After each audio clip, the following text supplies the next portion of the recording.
answer some questions afterwards. Sound good? Okay, yeah, excellent. All right, we're started. Okay. Hey guys, how you doing? My name's Nathan Roberts, and I'm the author of The Doctrine of the Shape of the Earth. And you guys can check out my website for more information at flatearthdoctrine.com. I've also released the Kindle edition of my first children's book called Earth is Flat Like a Mat. There is a disinformation campaign against myself on Amazon. You'll be able to see the difference, though. You can also check out my video that I go into details and to discuss that disinformation campaign against my book. So tonight, I'm so thankful. This is the second time that I've been able to do an interview with Brother Rob Taylor. He is a born-again Christian. He loves the Lord. But furthermore, he also is a commercial pilot, as well as he's worked as an U.S. embassy officer. I believe he knows around 7 or 8 languages. He's working on a PhD. He graduated from West Point. And on top of that, he also believes that the earth is flat. Correct me if I'm wrong, Rob. Is that correct? Do you believe the earth is flat? I don't believe anything that I can't show and demonstrate. I can more appropriately stated, I can show you evidence that the earth cannot be a globe. Okay, well, before we get into that, why don't you tell us a little bit more about your background, your education, as well as your career? Okay, sounds good. I've been studying political, military, economic, social, cultural, and religious factors since 1991. I lived in Korea for 2 years. I speak the Korean language fluently. Following that, I joined the military, went to West Point as a cadet officer. 4 years there. I studied engineering, physics, and engineering project management at West Point, meaning I got the entire basic engineering background knowledge of West Point. Okay, physics, I've studied basic physics at the advanced level at West Point. So that's like a double layer of advanced on that physics class I took. Then the next semester was electromechanical physics. Okay, and then later on, once I went into my engineering project management, I studied engineering physics. So there's 3 layers of physics right there. Okay, and then I studied a lot of design, project management design. Okay, so then from there I went into the physics of flight, Army Flight School, Rotary Wing Flight School. Okay, so I've got all my basic physics, and then I've got the physics of flight on top of that. So then I served 9 years as a flight officer, aviation officer, and I could talk about that. Multiple beautiful experiences in flying, and then other experiences as well, as everybody has. And then from there, I migrated into the embassy officer component of the United States military, and I have, through part of that, I obtained 2 master's degrees, one in geostrategic analysis, and the other one is in regular civilian political science.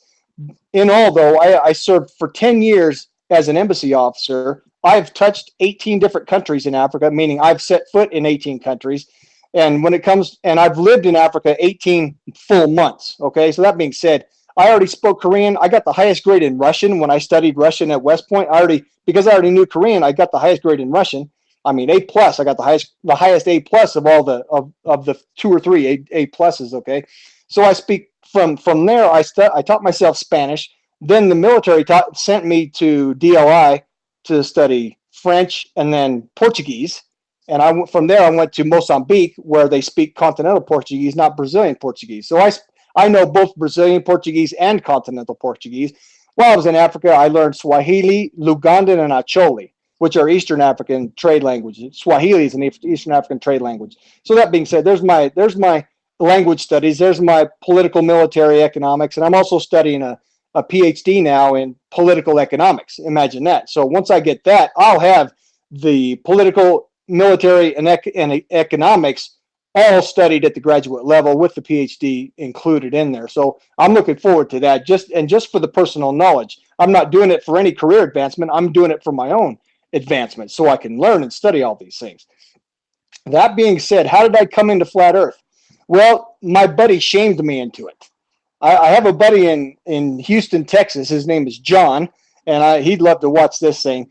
But I convinced him that Abraham Lincoln was a dictator of a president, and I showed him that the Civil War in this country was not a civil war, but it was not a war of the North against the South. It was a war of the bankers against the citizens of this country.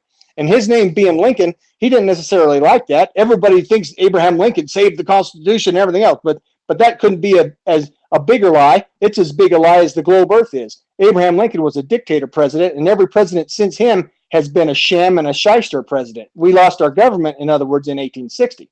Okay, that being said, so John told me this. I initially, because I'm a pilot, I'm a commercial pilot, by the way. I do have a commercial rating. So when I heard that my buddy John telling me about flat Earth and all the different, and a few of the different factors involved, I would not listen to it. I said, John, that's craziness. You think I'm going to say something like that and look like a fool? Well, here's what John eventually told me. John told me, he said, Rob, you convinced me that Abraham Lincoln was a dictator of a president. The Civil War shouldn't have happened. And by the way, World War I and World War II were both banker wars as well. John convinced me of that. He told me, Rob, you convinced me of that. And he told me this. He went forward and he said, Rob, if you want to remain a slave, then continue ignoring the flat Earth. However, the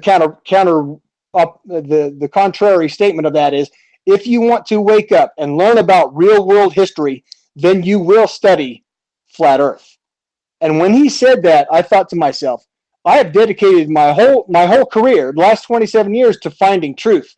Now, when he told me that I would remain a slave to the matrix unless I looked at flat Earth, that's when I did my legitimate research. And literally, it took me about 5 minutes. It only took me 5 minutes when I compared what I know, and I mean my scientific knowledge of physics and flight and attitude indicator and everything else. When I started analyzing what the flat Earth community has to say, the flat Earth reality, as soon as I took a genuine look at it, I never went back. And I realized this is absolutely true. And I've been lied to my whole life. There's the simple truth of it. Man, haven't we all? Yes, sir. So therefore, I just described to you 22 years of formal schooling, 2 master's degrees, and flight instruction. And I was lied to the entire time. And it's amazing. I got a question, Rob. During your flight testing and your studying, and as well as your experience in flight, did it ever cross your mind that you were not living on a spinning ball? Did it ever cross your mind once? Did you question any of it? No. Not once. Never questioned it. And to tell you the truth, they carefully conceal it. They never even bring it up. And you know what? I remember there were a couple times in class, in the classes, because I was in the class with 20 or 30 other Army lieutenants, right? We're learning about flight.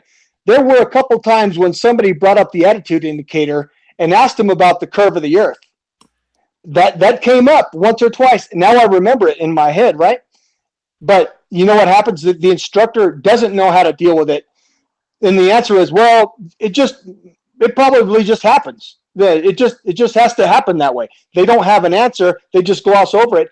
And nobody knows enough. Nobody has the presence of mind. We really don't know enough to even talk about it. The powers that be have so well concealed the flat Earth concepts that nobody even asks the question. We don't even ask the question. Right. Yeah, I agree. Okay. So I have another question for you then. So for those who are skeptical about living on a ball-shaped Earth, though haven't yet embraced flat Earth, can you please explain how flight paths work on a flat Earth? Very simple. Let's say I'm going to put you in the pilot seat. Okay. You've done all your flight checks of your engine. All your systems are working. All your button, all your lights are green. All your dials are in the green zone. You're ready to go. Okay. Apply your brakes.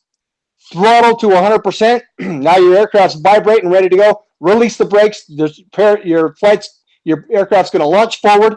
Pretty soon, the thing's going to want to take off the ground. Pull back your yoke a little bit. Cruise up. Guess what? You're off the ground in about 3 seconds. Now you're in the air. Now ascend up to your elevation, where your flight elevation, your flight altitude, right? And then once you hit your flight altitude, you fly at your same altitude at 36,000 feet for 3 hours, and then you land. Okay. There's one thing that we always do before we take off, and that is to cage the attitude indicator.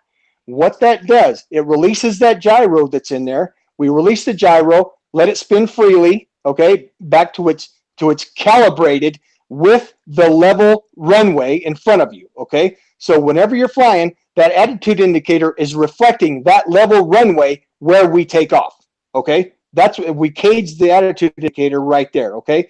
So forevermore, throughout that flight, when I ascend to altitude and I fly there at 36,000 feet for 3 hours, I'm flying level, the same level that I was on that airstrip when I took off. And by law, no pilot will cage or release that gyro throughout his flight because that attitude indicator is locked to the flat bearing of the airstrip where he departed. So therefore, now let's just make the association here. For that 3 hours when I'm flying at 36,000 feet, my attitude indicator is flying level with that airstrip from whence I departed 3 hours ago. So obviously it's very important for the tire pressures to be correct when setting also the attitude. Well, you want your tire pressure to be correct so you don't blow a tire when you land. Well, aside from that, no, but aside from that, you know, if it was even slightly off, it could even potentially throw off the balance of the, you know, the leveling of the altitude. Actually, that's not so much the case. Let's say you got two tires and one of them is 50% pressure. Mm-hmm. Okay, so your aircraft is sagging a little bit to the right where that tire pressure is low. Okay, well, sounds good. That's no big deal because that's gonna cause that might cause a slight degree.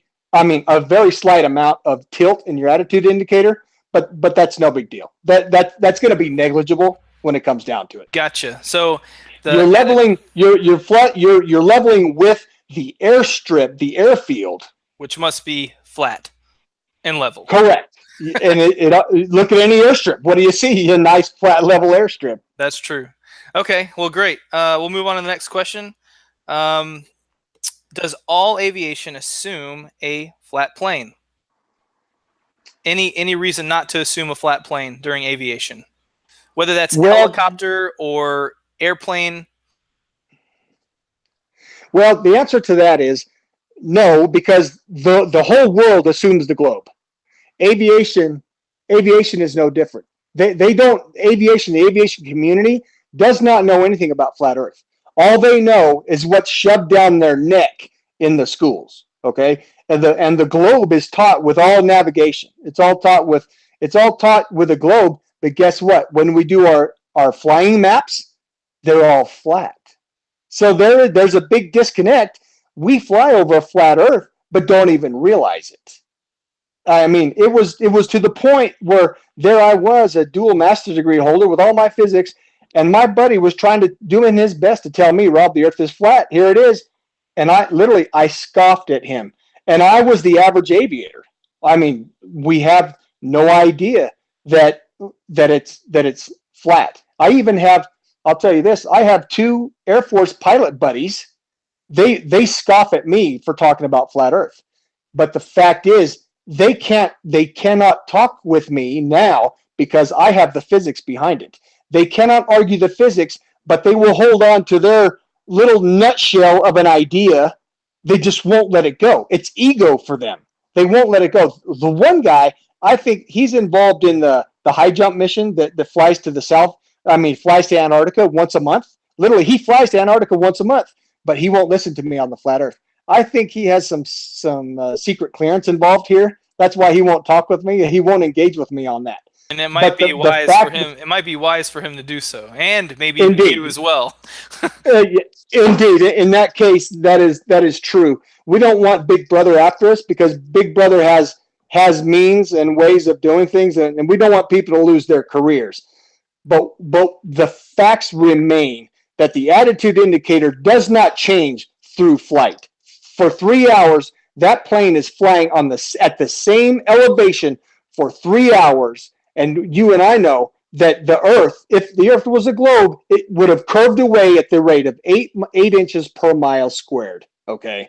After an hour, after more than 10 minutes, he should be flying into space, well above that 36,000 level, 36,000 foot flight elevation. It's just simply mandatory by simple geometry. Oh, and by the way, Nathan, I think I've sent you all these proofs that I've done. I've done multiple proofs that show that per sea level, LA, California, and New York City, those are both at sea level, okay? By the globe, simple geometry, the distance midway between those two, but because it's 2,700 miles distance between LA and New York City, if you do the simple math, 8 inches per mile squared, the elevation between those two cities has to be more than 200 miles high, okay? When in reality, the elevation at Kansas City, Missouri is only 900 feet, okay? The simple geometry by simple math, Pythagorean theorem, fails. The globe fails again and again and again.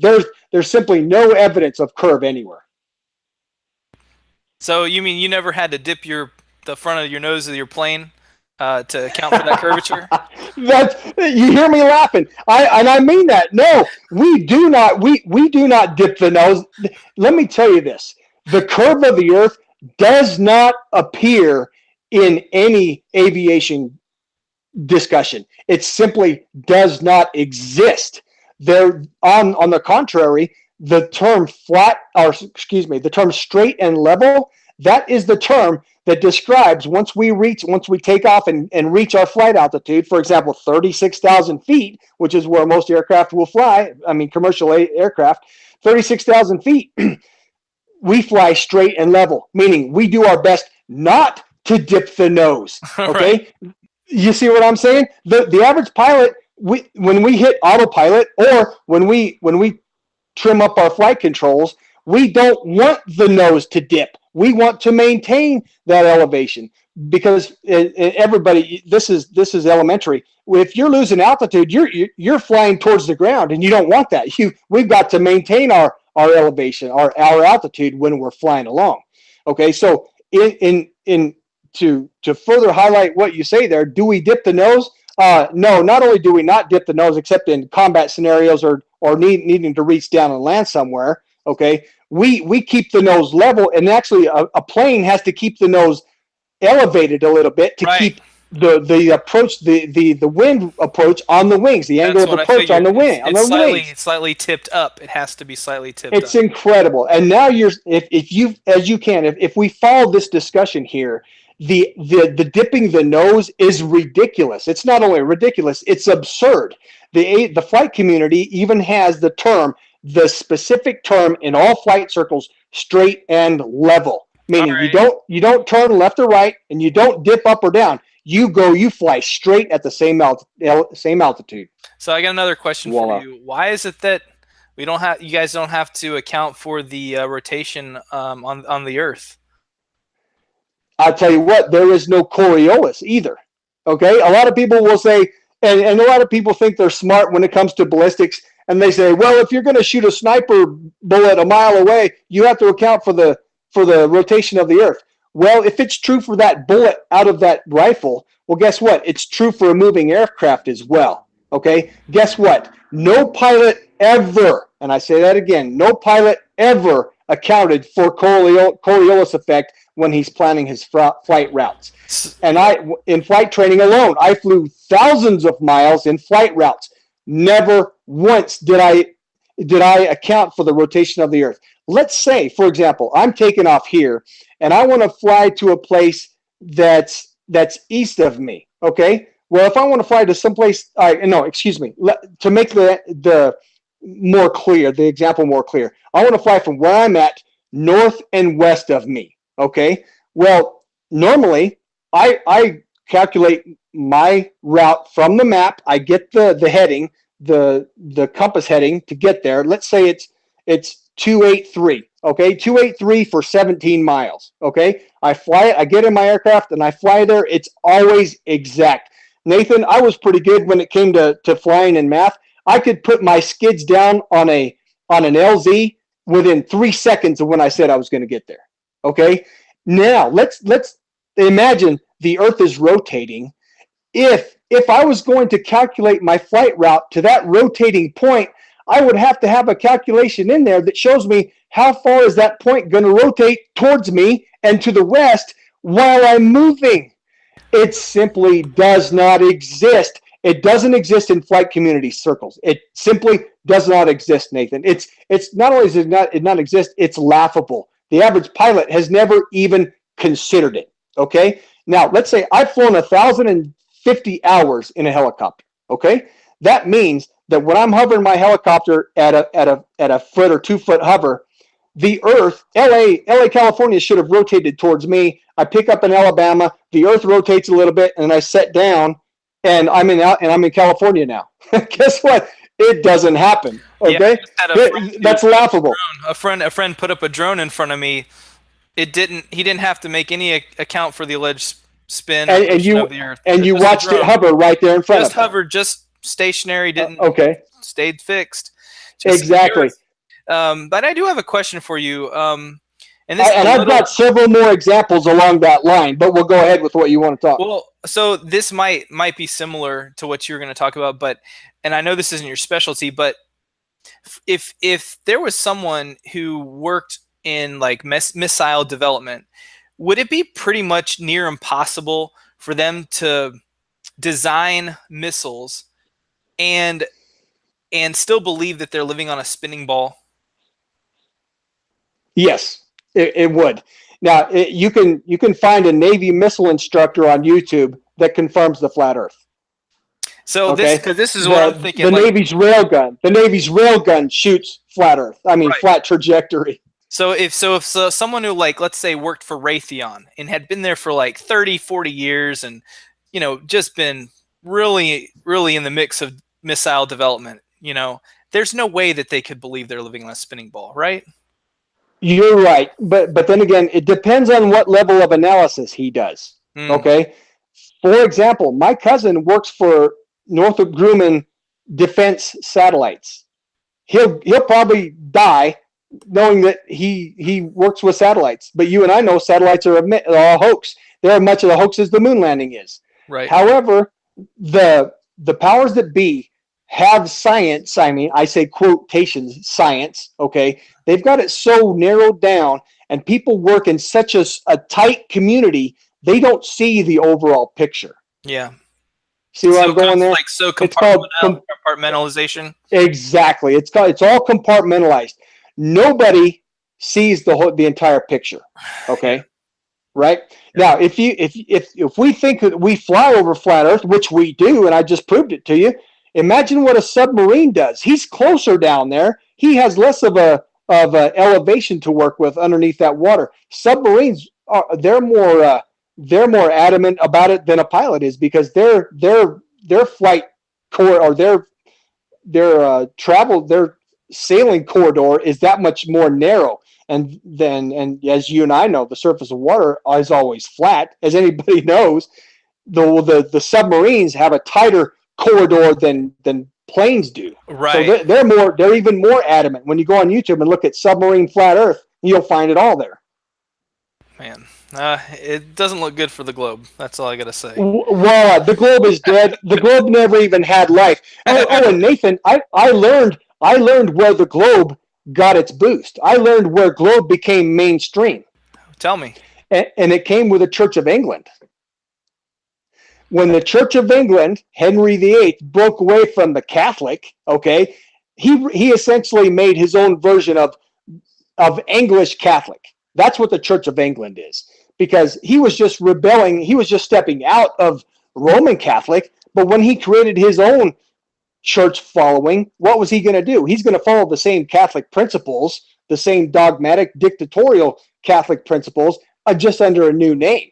Okay, so the original Church of England, the scientists, and I quote scientists, the hoax scientists that brought us Copernicus, Newton, and Einstein, okay, they had been looking, excuse me, the flat Earth went nowhere, okay? Nobody would buy it until the Church of England forced it as dogma.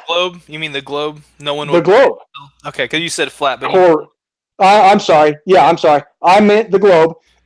Nobody would buy the globe because it's patently not scientific. Nobody in the world would buy the globe until the Church of England forced it in the schools and science, and in the science textbooks. Why? Because they followed the Catholic model of dictatorial management of everything, church, state, education. That's where the globe became mainstream, is with the Church of England. Which is extremely telling that they already were scripturally completely lost. Because if they had any idea of the scriptures, even scripturally, they could not have proved the globe. Everything goes against it. There's over 240 plus verses that talk about biblical flat Earth cosmology. So yes, sir. That's and just because and let the Bible be a starting point. Yes, sir. And by the way, I'm just going to bring this up. My buddy and I, here where I live, he ran trade schools in Arizona. He knows all about charter schools, that is. We're going to start a school system based on the Bible, with the Bible as primary text. Praise the Lord. Amen.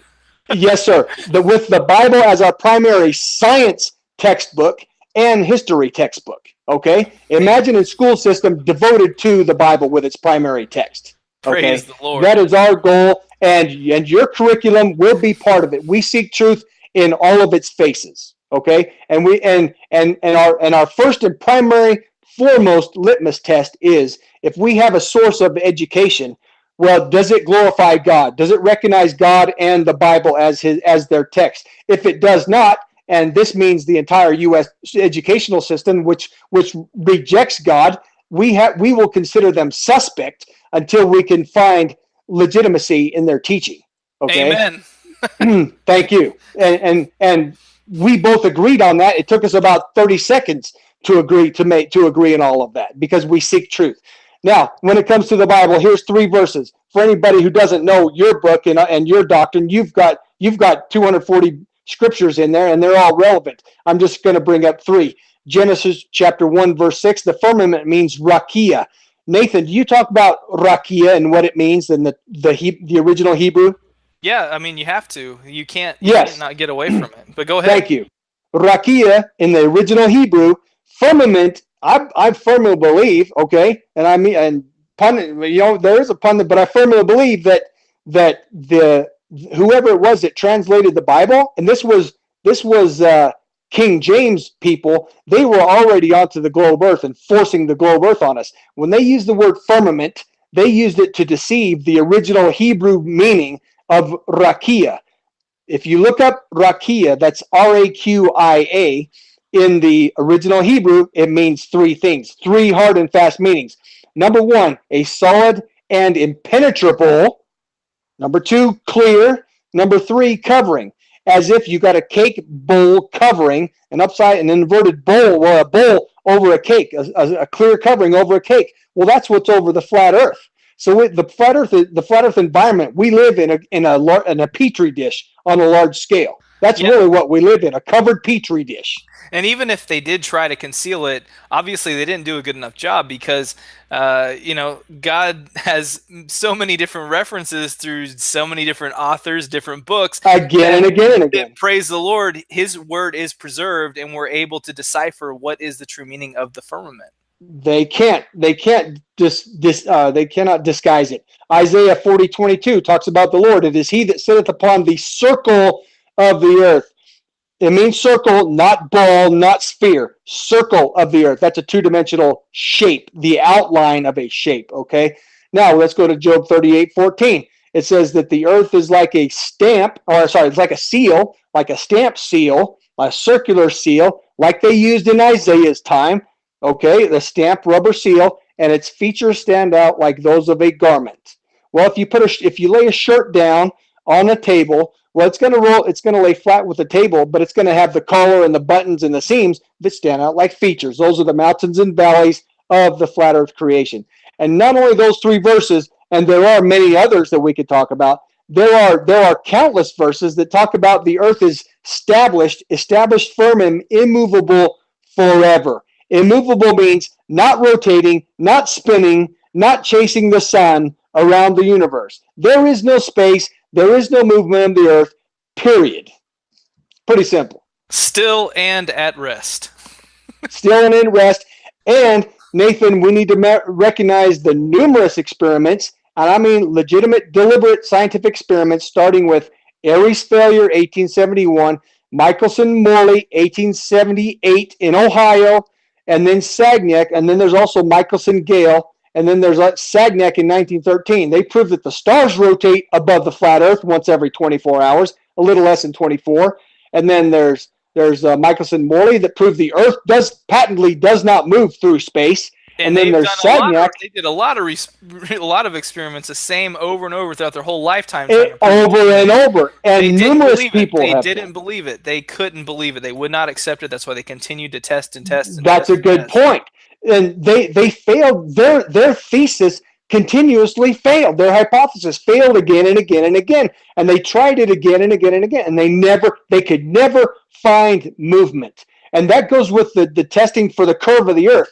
Okay, you go out to Oahu, you should not be able to see Oahu from Kauai. There should be more than a mile vertical separation between Oahu and Kauai. But little old ladies are seeing Kauai every day across from each other. It's incredible. Now, Nathan, here's another one. If you ever watch an airplane land from the cockpit, okay, you see the airstrip laid out in front of you. You dip your nose. That's the one time when you're flying. You dip your nose, you angle down, and you land. Okay, now let's say you're 1,000 feet trying to land. Well, guess what? If the Earth was rotating, shouldn't it rotate 1,000 miles an hour to the west of you? Imagine landing on a north-south runway, and that thing's rotating away from you, and you have to turn your aircraft and go chase it. Imagine trying to chase your runway. It would break the wheels off. And there you go, exactly. What would happen is the plane would completely go into a spin as soon as it hit the ground, and it would explode. It would hit the ground and it would explode because it would go into a spin. Thank you, exactly. And you're not even a pilot. It doesn't take pilot sense to know these things. No. Right? No. There you go. It just takes a little common sense. And I say non-NASA sense, non-hoax sense, non-relativity sense. And by the way, few people have ever said this. You've heard somebody say this, but I'm going to say this outright. Most people never heard anybody, never dreamed of it. But Einstein is a liar. Einstein is a deliberate liar. I can show you the scientific evidence that shows Einstein knew that he was lying when he wrote his fraudulent theory, and all he did was assume away the ether. And you cannot do that. You cannot assume something that's been well established for decades by the time you make your theory. That's the only way he could write anything. And right. Newton was a liar too. So there we go. Our scientific system, our school science system is based on lies. We're based on lies. It's time. I'm sorry? Frauds and liars. Frauds and liars. Our science system is based on frauds and liars. That's the only way the globe got its base, by the Church of England. That's the English version of Catholic Church, shoved it down the neck of science. That's the only way the globe became mainstream. Voila. All right, cool. Let me get to the next question then here.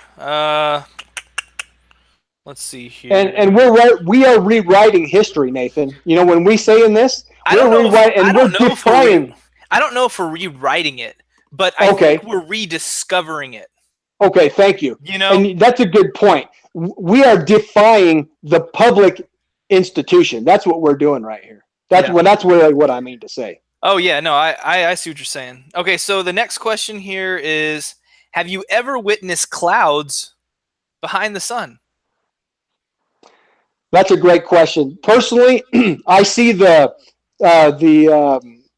crepusculant rays. I have numerous photos of the crepusculant rays, where the rays come out at every angle from the sun and not parallel, which Eratosthenes assumed. The rays of the sun do not come parallel. It blows me away that people will continue to refer to that experiment that happened over 2,000 years ago. They never met the guy, and if they ever wanted to go validate the experiment, go get 2 sticks and go put them out and verify against either a localized sun versus a curved Earth. Like, see how that works out. Go test it yourself. Don't just go do it for yourself. Yeah. Yes. And that's the thing, Nate. They believe these things as if by faith. They believe these fraudsters, these hoaxsters, as it, like you and I believe the Bible. But there is evidence behind the Bible. We can go out and prove what the Bible says, whereas relativity, we prove that it's a fraud, it's a hoax. Eratosthenes, like you said, it's a lie. We cannot reproduce it. And that's where we get true science, is trying this experiment again, reading about it, number one, knowing what it is, knowing that Copernicus even stated many times, when he wrote when he published his theory, it was a theory again and again. He said, this is a theory, theory, theory. He actually did not want to publish it, but the powers that be, the mafia, forced him to publish that. He knew he was writing a lie, by the way. So at any rate, Man, have I ever seen clouds? I'm sorry. So you never seen clouds, you said, behind the sun? Is that right? Personally, I haven't spent the time to look at it.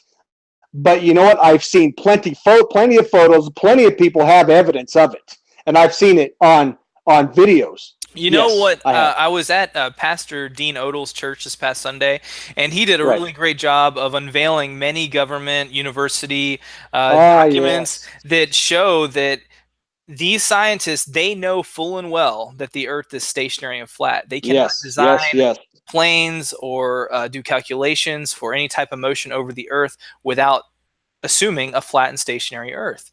And so interesting. And I've seen evidence of that before I learned what you're talking about. I've seen it myself. Yes. And I plan to, with his help, I'm going to continue further researching it as I find these documents. I'm going to publish them on my website, and I'm also going to save them off, and I'm going to encourage many other people to do the same, because these are the types of evidences that if ever we had to go to a court of law, boom, okay, there it is, right there. You know what I mean? Oh man, so it's really bad evidence against NASA and the lies that they've been pulling over everyone. Exactly, and the moon hoax, the moon landing hoax. Yeah, that's enough. It's baloney. So, but what's interesting is that he had stated, and he does talk about the ether, and he's going to get to that in another teaching session. Yes. And how it is coming back into the scientific lingo, and people are starting to recognize it, as well as there's evidence that the beginning of the firmament, or whatever it is that we cannot penetrate past, or whatever it is, wherever maybe the firmament begins, or maybe even the ether, I'm not sure which comes first necessarily. Probably more so the ether, I would guess, and then you got the firmament. I don't know exactly, but whatever. Well, the ether's within the firmament. Okay, so then of course it is. So then the bottom of the firmament, the base, the top, the portion will be right overhead. The beginning of the dome, so to speak, may not be any more than approximately 70 to 75 miles above our head, potentially. Potentially. Potentially. There are many who will say that the sun sits about 3,000 miles overhead. And by the way, if you want to look up Operation Fishbowl. Look up Operation Fishbowl. You ever looked that up? I have a little bit. Yep. But I've also heard rumors that the sun potentially changes altitude or elevation. Oh yeah, I sent you that video link for the magnetic flat Earth. That shows. Yep. Yes, that shows that every human being, from every vantage point, from Canada down to South America, observes the sun independently at the same longitude. That video shows systematically. I mean, they took years of measurements. Yep. Every vantage point on the Earth sees the sun from a different and independent measurement. The sun is independent for every person upon the Earth. And by the way, does that not reflect the love of God? The love of God is individually tailored for every person on the Earth. Isn't that incredible? Then the sun matches that scientifically. That's incredible. It is. It's pretty wild. Okay, so let's see here. Next question here. Okay, how much jet fuel does a typical commercial plane need? Oh, thousands of pounds per hour. Okay. Now, how do I know this? I flew turbine jet engines when I flew helicopters. Okay. The Army UH-60 Black Hawk has two. It operates off of two jet turbine engines that has its captured turbine pressure. In other words, a jet engine flies by pushing the jet exhaust out the back. Well, a helicopter turns that jet exhaust turns it upwards into a transmission. So the jet fuel exhaust turns a transmission, which is what turns the blades. In other words, it's a fan that catches the exhaust, okay, and it turns the blades of the helicopter. Let me tell you, I knew down to the pound per hour how many pounds per hour that aircraft was burning. Okay, now those are jet engines pushing a helicopter. Okay, well, when these jet when these jets are flying through the air, they're burning thousands of pounds per hour. The Army Black Hawk was about 1,300 pounds, and that was per hour at rest. Okay, when we're pulling a big load, I mean, we could pick up a 7,500 pound vehicle and carry it somewhere. We're burning 3,000 pounds per hour. Okay, so yeah, you can't waste any time in that kind of situation, I'm sure. Okay, there you go. Okay, whenever an airplane or helicopter goes out on a mission, they either have to know where they're going to get fuel, where they're going, or they have to know how much they're flying out and when they have to turn around and come back. You don't ever want to run out of fuel when you're flying, right? We know that. You're either going to end up taking a dirt nap, or everybody's going to know you had to land because you ran out of fuel. And that's embarrassing. We don't ever want that to happen. Now, I do have a question for you. Did you ever see the jet fuel hoax that was kind of going around in the flat Earth community? Is there any credibility to that, or is it complete nonsense in your mind? Absolutely no credibility whatsoever. I can tell you, I watched my fuel gauge decrease as I went out flying. Okay, I smelled the fuel. I saw the. I inspected any pilot does inspects his aircraft. Okay, I watched my fuel gauges go from full down to zero. There was one point when I was at refuel, the warrant officer, he told me, hey sir, check this out. There's something you're probably never going to see in your pilot career. Many pilots don't see this. While I was in line for refuel one time, both of my flashing low fuel lights were on, meaning I burned probably 3,000, 4,000 pounds of fuel on that flight. We flew so long. So that being said, yeah, those aircraft are burning fuel. The wings of an aircraft, the wingspan's what, 150 feet long?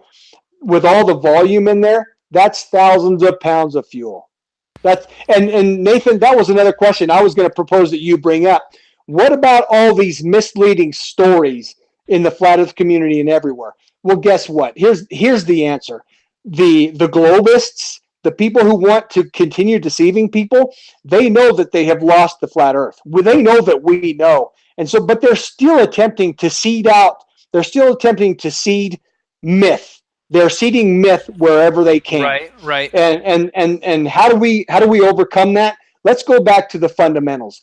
Does a jet engine burn fuel? The answer is yes. Where else do you get your thrust? You don't get thrust without exhaust. That's what a jet fuel thrust is. They're burning so much fuel. As the fuel burns, it expands, and that's what the thrust is on an aircraft. I will agree this. Aircraft use an infinite, not infinitely, but extremely higher percentage of burn rate while they're taking off, because they have to generate such amount of speed in such a small amount of time while they're on that airstrip taking off. Once they get up to altitude, we know that the fuel rate levels off quite a bit, because it's like you're on cruise control. Let's say we're on a highway. We want to accelerate from 20 miles an hour to 60 miles an hour in about 10 seconds. Well, it takes a lot of fuel to get from 20 to 40. It takes a lot of fuel to get from zero on the airstrip to about 200 knots, which keeps those aircraft flying. It takes a lot of fuel to go from 0 to 200 knots real fast. So you burn a lot of fuel when you're taking off, getting up to altitude. But once you get up to flat altitude, then your burn rate tapers off quite a bit, and that's why they don't burn so much while they're at altitude. If you see what I mean? Yeah, no, that makes sense. They're on more of a cruise control. Obviously, depending upon wind currents, I'm sure they have to adjust for that kind of stuff.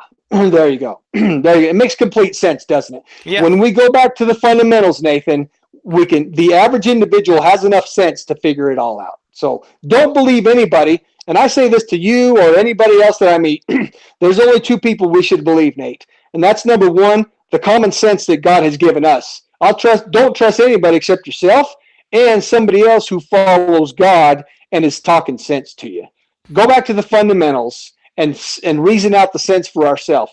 If we need some highfalutin, and I say nearly impossible to understand, relativistic equation to understand it, or for some weird technology like that, like some astrological observatory called Lucifer in Arizona in Mount Graham, we don't need it. If we can't understand it, then we don't need it. How about that? That's good advice. And God wants us to understand everything in our life. If we can't understand it, it's probably a hoax leading us astray. Right, and if we need wisdom, he says in James 1:5 that he will Let him ask of God. Yeah, he will give it abundantly and liberally to him who asks. Exactly. So yes, exactly. Okay, so the next question here: have you ever seen anything that you believe qualifies as a UFO? Have I? Well, I've seen lights moving across like an airplane way up high, and we always think, wow, look at that, there's a satellite. But guess what? When they say satellite, they can say satellite because it's moving over the face of the earth. What is the definition of satellite? Okay, what is the definition of UFO? If you throw a rock and somebody sees it and they don't know what it is, that rock is flying through the air. That's an unidentified flying object. Okay, it could be a football that's like got a glow surface to it. You know, you can exactly. And someone not know from far away, but it's just a football. But they could say UFO, right? There you go. We don't know what it is, and UFO is actually a technical term in aviation. UFO. I don't know what that is, but it's flying through the air, unidentified. We don't know what it is. It's almost a technical term. Okay, so when it comes down to it. Oh, by the way, I almost had a drone. I almost had a drone strike. A drone flew about 20, 30 feet above me one time. I mean, over my head while I was flying a helicopter one time on a military training scenario. Interesting. That caused a little bit of a fluff. Where there's a Marine Corps aircraft flying at 300 feet, and then my aircraft was flying about 70 feet, and then about midway between those two, about 20, 30 feet between us two, this Army drone comes flying right between us. That's no good. So that was an unidentified flying object because it wasn't supposed to be there. At least initially it was. Right. Yeah, exactly. Right. So now I'm going to throw this in here. Anytime there's a funky looking aircraft, it's real. Guess what? It's made by real people and piloted by real people as well. Okay, there is nothing new under the sun, right? Didn't Shakespeare say that? There's nothing new under the sun. That's just part of the psyop. It's part of the psyop to see that there's an alien invasion coming. So they have yes, aircraft. The alien invasion. Yes, look up Project Blue Beam. Yep, I'm sure you're familiar with that. Now here's another one for you. Look up I'm saying this for everybody else. And maybe you, Nathan, unless you're aware of it. Are you familiar with the Haunebu? Haunebu. It's a German aircraft called the Haunebu. I don't think so. No, it's new to me. Oh yeah. If you want to look up the origin of aliens, okay, I say quote aliens, look up Haunebu. Just go to Google search and type Haunebu. Look up and read about Haunebu and then type images. The Haunebu is a German circular wing aircraft. They developed it. They made 4 or 5 different versions of them, each of them bigger and more efficient than the previous. Okay, they had Haunebu 1. I think they got up to Haunebu 4, maybe 5. Imagine a stovepipe-shaped aircraft with a circular wing around it. And again, how do you spell that again? H-A-U-N, like November, E, Bravo, uniform. Haunebu. Gotcha. Okay, simple Google search. I've done it myself. The more you look through there, the more you're going to realize the strength of the German economy before the evil empire destroyed them. If you really want to look up German economy, look up The Myth of German Villainy. Is a book by Benton L. Bradbury. He's probably not watching, but he's still living. I'm in contact with him. I send him emails every now and then. The Myth of German Villainy, number 1, and number 2, The Creature from Jekyll Island. Those are 2 fabulous books you need to read if you want to learn why they destroyed Germany. World War I and II should never have happened. Okay, now let's go to aliens, and I only bring that up because the alien quote story, it derived from World War I and World War II. After they destroyed Germany immorally, okay, during using World War II, they found German technology. By the way, did you know that the Germans had developed, they were the first to develop jet aircraft, okay, jet-powered aircraft, and they were able to power jet aircraft using coal, The Germans had Wow. made a coal dust-fired jet aircraft. That's how technologically advanced German industry was and still is to this day. No, that Okay. makes sense. Yeah. Okay, got it? Wow. Got it? That's why this destroyed Germany. Now, the Germans were flying the Haunebu. Imagine a stovepipe shaped aircraft with people inside of it. I mean, this is big. Okay. Now compare our airplanes with the straight wings sticking out. Okay. How wide are those wings? They're 5-10 feet wide on an airliner, right? And they just stick out straight out to the side. They're perpendicular. Right. Now, imagine the lifting surface of a 360-degree spinning disc all around that stovepipe-shaped cylinder aircraft. Okay, got it? 360 degrees instead of a few degrees of the wings. Right. Okay, and now the modern example is a helicopter, but remember, a helicopter has 4 blades, not a continuous surface. Right. Okay. Right. Now, in your mathematical mind, imagine the percentage efficiency of a 360-degree lift versus a 5-degree lift, even from a helicopter. You see where I'm going there? Yeah. And that is the design function behind the Haunebu aircraft.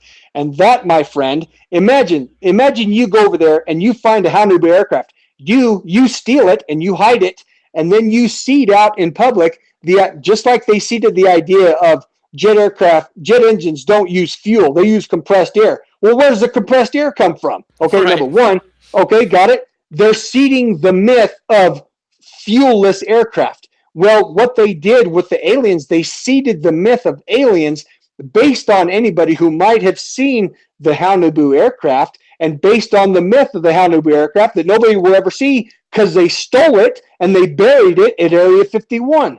Area 51 is real, and they don't let anybody in there because that's where all the test aircraft fly, and nobody can come see them because all these aircraft around the world, they're real, flown by real people, but secret. They don't want anybody to see it. And the alien conspiracy continues.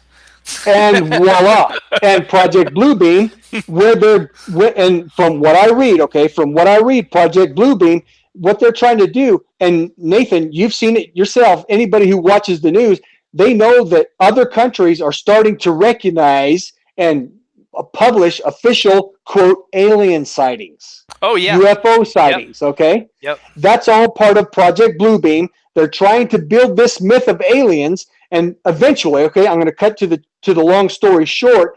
What they're going to do, they're going to try and get the public believing on this bandwagon of aliens coming to visit, aliens and alien spacecraft. And what they're going to do is trying to get a hologram version of a Jesus Christ returning. And they're going to man-made creation of a returning Jesus Christ. If enough people will believe it, they'll believe in a man-made hologram of Jesus Christ, and which is going to be completely false. Nobody knows that Jesus Christ is returning. When he does return, we will all know it from the Spirit of God, which will make it plain and manifest. Absolutely. We will know for certain. Exactly. Those who actually know him. Those who know him. Those who know him will know. And the fraud will be apparent. Whereas this Project Bluebeam is trying to manipulate the alien myth and the demon satanic UFO myth to make it look like they have control over even Jesus Christ, and they're going to use a hologram to do it. So what I'm saying here, I'm not sure how they're going to do it. I'm not sure when they're going to do it. They can't do it now because not enough people believe in UFOs. And for that matter, nobody's ever going to believe in UFOs. It's a pipe dream for them. Project Bluebeam will only succeed if enough people lend themselves to this myth. And right now, I'm going to do everything I can. I'm sure you're doing everything you can to prevent this myth. Believe in Jesus Christ, not in UFOs or aliens. Yeah, and in part, that's one of the main reasons why it's important to understand flat Earth. Because if we don't understand flat Earth, we can't even get to the fact that there could be even an alien deception. Because even many Christians now even believe that there are UFOs and aliens that are in them, Yes, and that there's other planets and other worlds. In fact, exactly. even in my children's Focus on the Family Clubhouse magazine that we got a subscription to, they're the ones who cued me on it when they were looking through the magazine. At the very back, there's a cartoon that says degrees of Kelvin. It's 2 pages on the very back. And I've done a video on this. The first one that they pointed out to me, my children, showed that the human was leading the alien into a prayer to believe on Jesus Christ. And then the second episode that came out, the subsequent episode that came out after that in the next magazine, was the alien being water baptized by the human. What? And they're teaching kids this? Focus on the family. That's incredible. There it is. It's a blatant lie. That's pure indoctrination, isn't it? There they are seeding that myth to the kids. They're seeding the myth everywhere they can. And my goal with this, truthuniversities.org, that's our website, by the way. I'll have it up pretty soon, truthuniversities.org. And Flat Earth is going to be one of our main components, by the way. Okay, the seeking of truth and the dismantling of all the myths.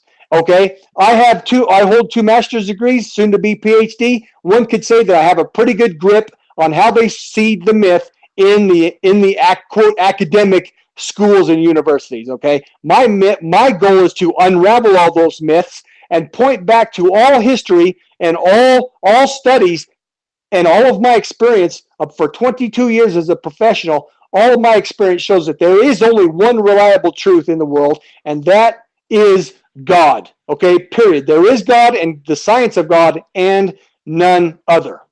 Voila. Amen, brother. I'm super excited about it. This is wonderful. Do you have a launch date for that yet? Are you still working that out? Well, we're working that out. My buddy's excited about it.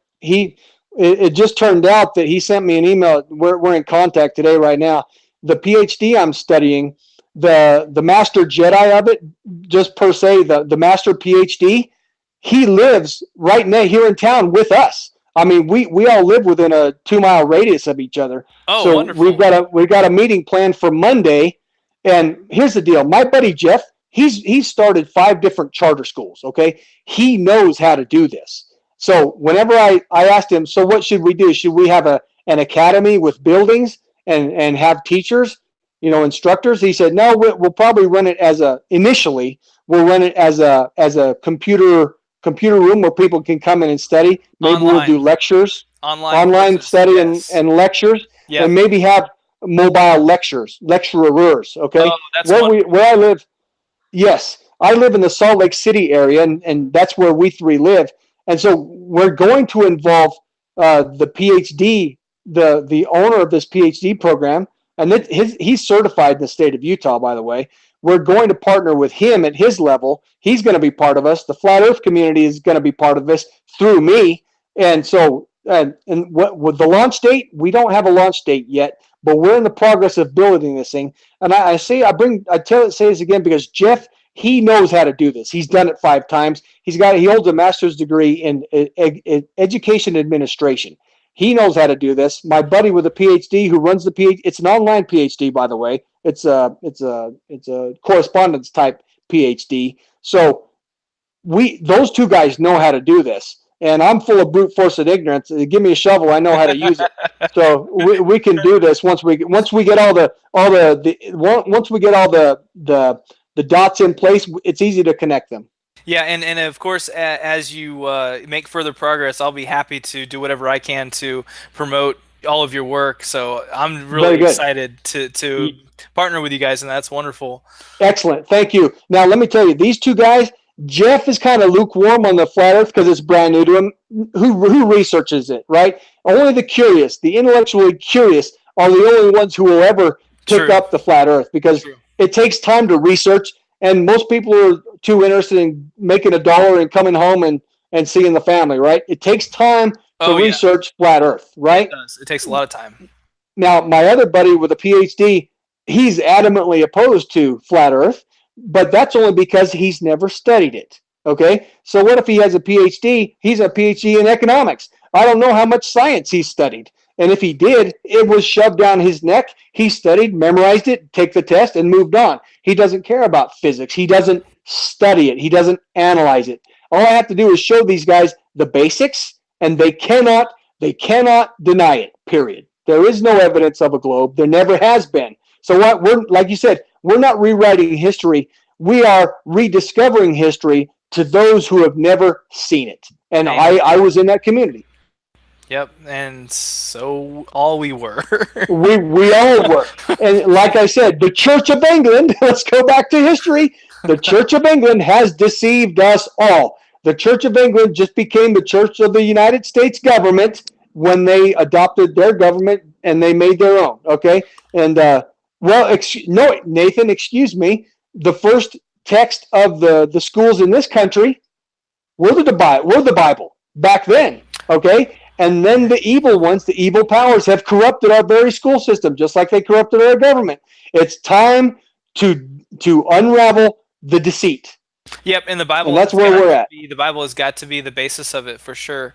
Because again, let's return to the basics. I think right now what we've experienced in the last almost 500 years, especially really strong since the early 1900s, because I think there was a big push for flat Earth revival there was across the world, and I think that when the Treasury got established and they killed off the gold standard in 1933, and then the war started. You mean the Federal Reserve? Sorry, Federal Reserve. That's what I meant. Yeah, that's what you mean.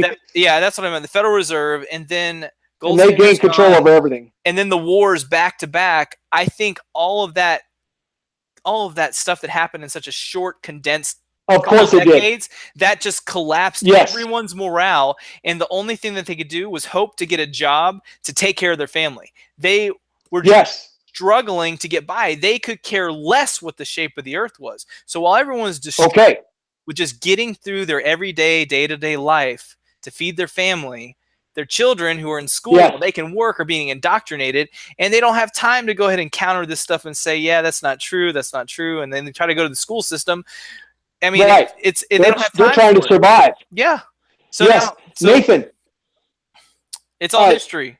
Go ahead. I'll hold my thought. It's all in the history, and that's where it is.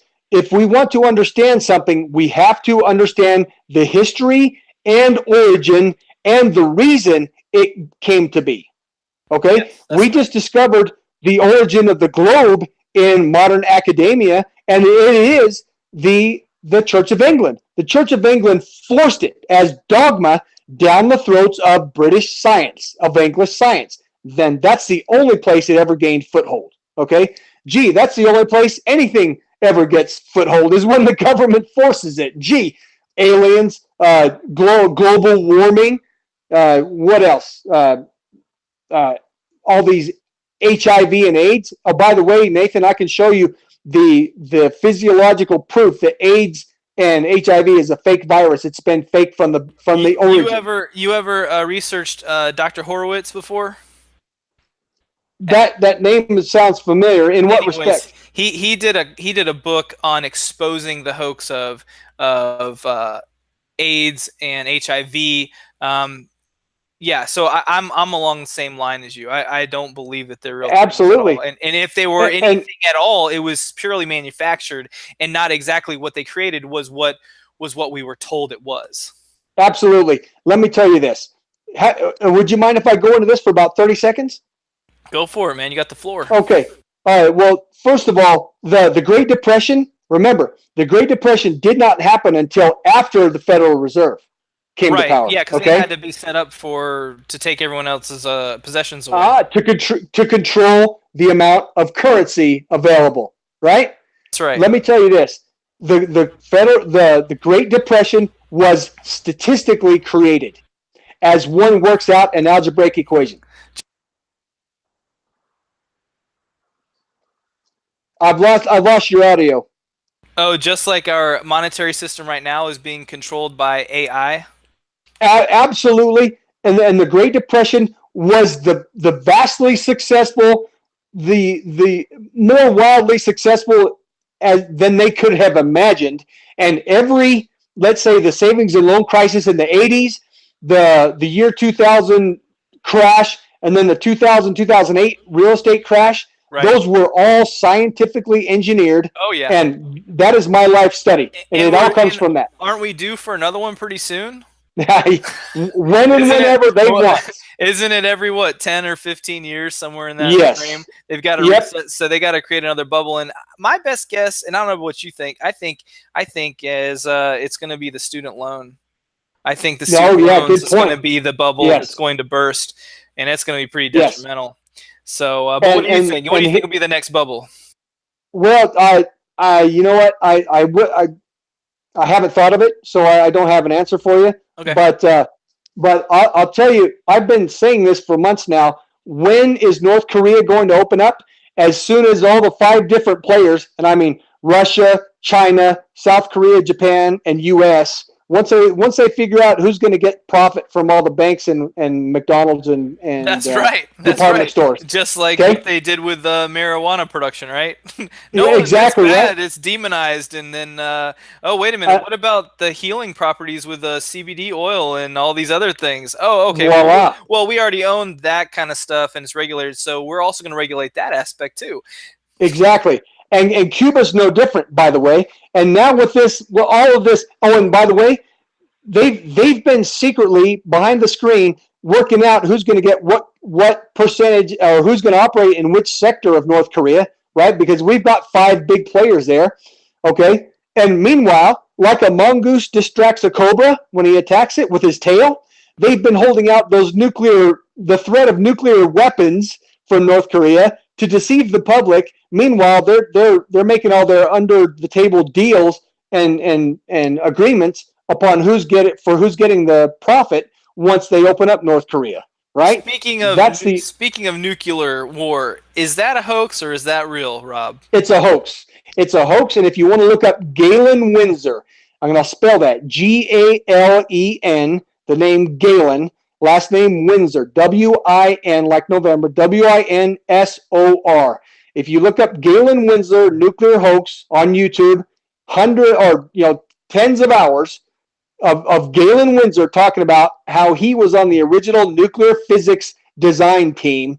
They would walk up to a big hunk of plutonium, walk up to it. It was no more. It wasn't producing enough heat anymore, so it was smoking, a big hunk of smoking metal. They would walk up to it and kick it into the pool for 5 years. Okay, for 5 years. Let me tell you. So now the question is, what happened to Hiroshima and Nagasaki? Let me tell you what happened to those 2 cities. What was Japan's construction then? Wood and paper, right? Firebombing is what happened to Hiroshima and Nagasaki. No different than what they did to Germany when they immorally destroyed more than 160 German cities, starting with Dresden and Nordhausen and many others, using firebombs. The Japanese knew that they could not defend their country against firebombing. In order to preserve their civilians and prevent from happening to them what the Allies did to German civilians, burning them in their beds. I say that, burning them in their beds with all the hate and spite that I can muster against the U.S. and British Air Force for burning German civilians in their beds. The Japanese government, the powers that be at that time, knew that their people would burn in their beds unless they surrendered. And that is why Japan surrendered, because they did not want their people to burn like they burned the German civilians. Read the book, The Myth of German Villainy, and you will understand what I'm talking about. By the way, I'm a specialist when it comes to POW suffering. I'm a graduate of the Army's Special Operations POW training school that lasted 3 weeks in the outback North Carolina. I know what that means. I'm a specialist when it comes to that topic. So I've studied POW and brutality and revolutions around the world, around the flat Earth world. Okay, so that's the long answer or expression. That's the short answer of, is nuclear weapon a hoax? Yes, it is. It's absolutely a hoax. There is no such thing as a nuclear bomb. Nuclear energy will heat water phenomenally well, but it doesn't explode. Not okay, as a and bomb. if you want, not as a bomb. Not as a bomb. Yes, exactly. Okay, so what was it? I was on something. I went back to the connection between Federal Reserve and the Great Depression.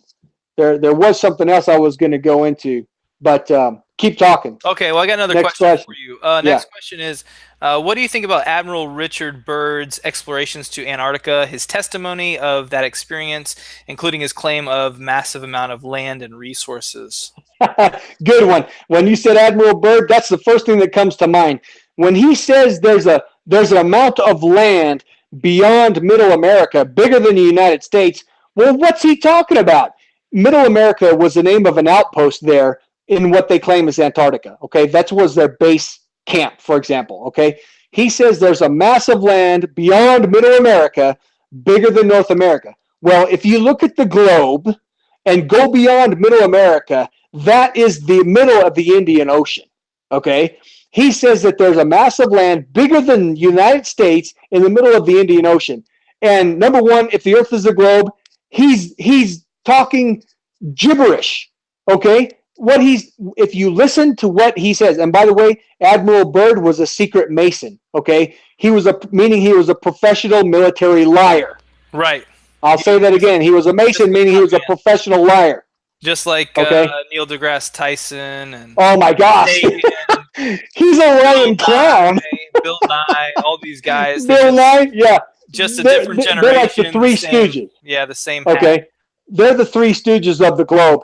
I'm going to give more credit to Admiral Byrd. He spent time in the Navy, but he somehow got magically promoted to a general sooner than anybody else, or an admiral sooner than anybody else. You know, when I was in Africa, one of the counterparts was the son of the president. Somehow he became a general, or I'm sorry, maybe a colonel after only 6 years in the army. What's the average time before becoming a colonel? Colonel, more than 20. 6, huh? It's funny how the president's son becomes a colonel. They call him the magic colonel, right? He's the magic colonel, sure right? Thing. You know, I personally, when I saluted that guy, I didn't like it. I felt personal reluctance. Who is this guy? Who wouldn't? I'm saluting him. Who wouldn't? He's been in the military less than I have, right? Mm-hmm. Exactly. You know, lieutenants would salute me, and I respect those guys because they're kicking their own ass, trying to learn and progress. Then they had respect for the system, right? Yeah. This guy wearing colonel's rank, he showed his disgrace for the system. He mocked the system. How could I salute that? Yeah. You know what I mean? No, that makes there sense. You go. Yeah, well, exactly. So how does Admiral Byrd become an admiral sooner than anybody else?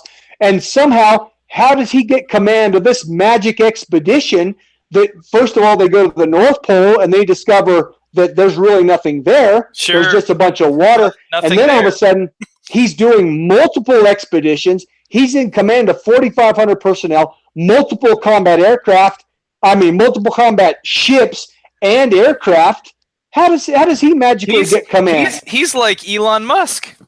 Oh, thank you. Exactly. He's no different than these modern. He's like NASA before there was NASA. Yep. Exactly, right? Yep. It's funny how NASA gets created very soon after he has a mysterious dying incident.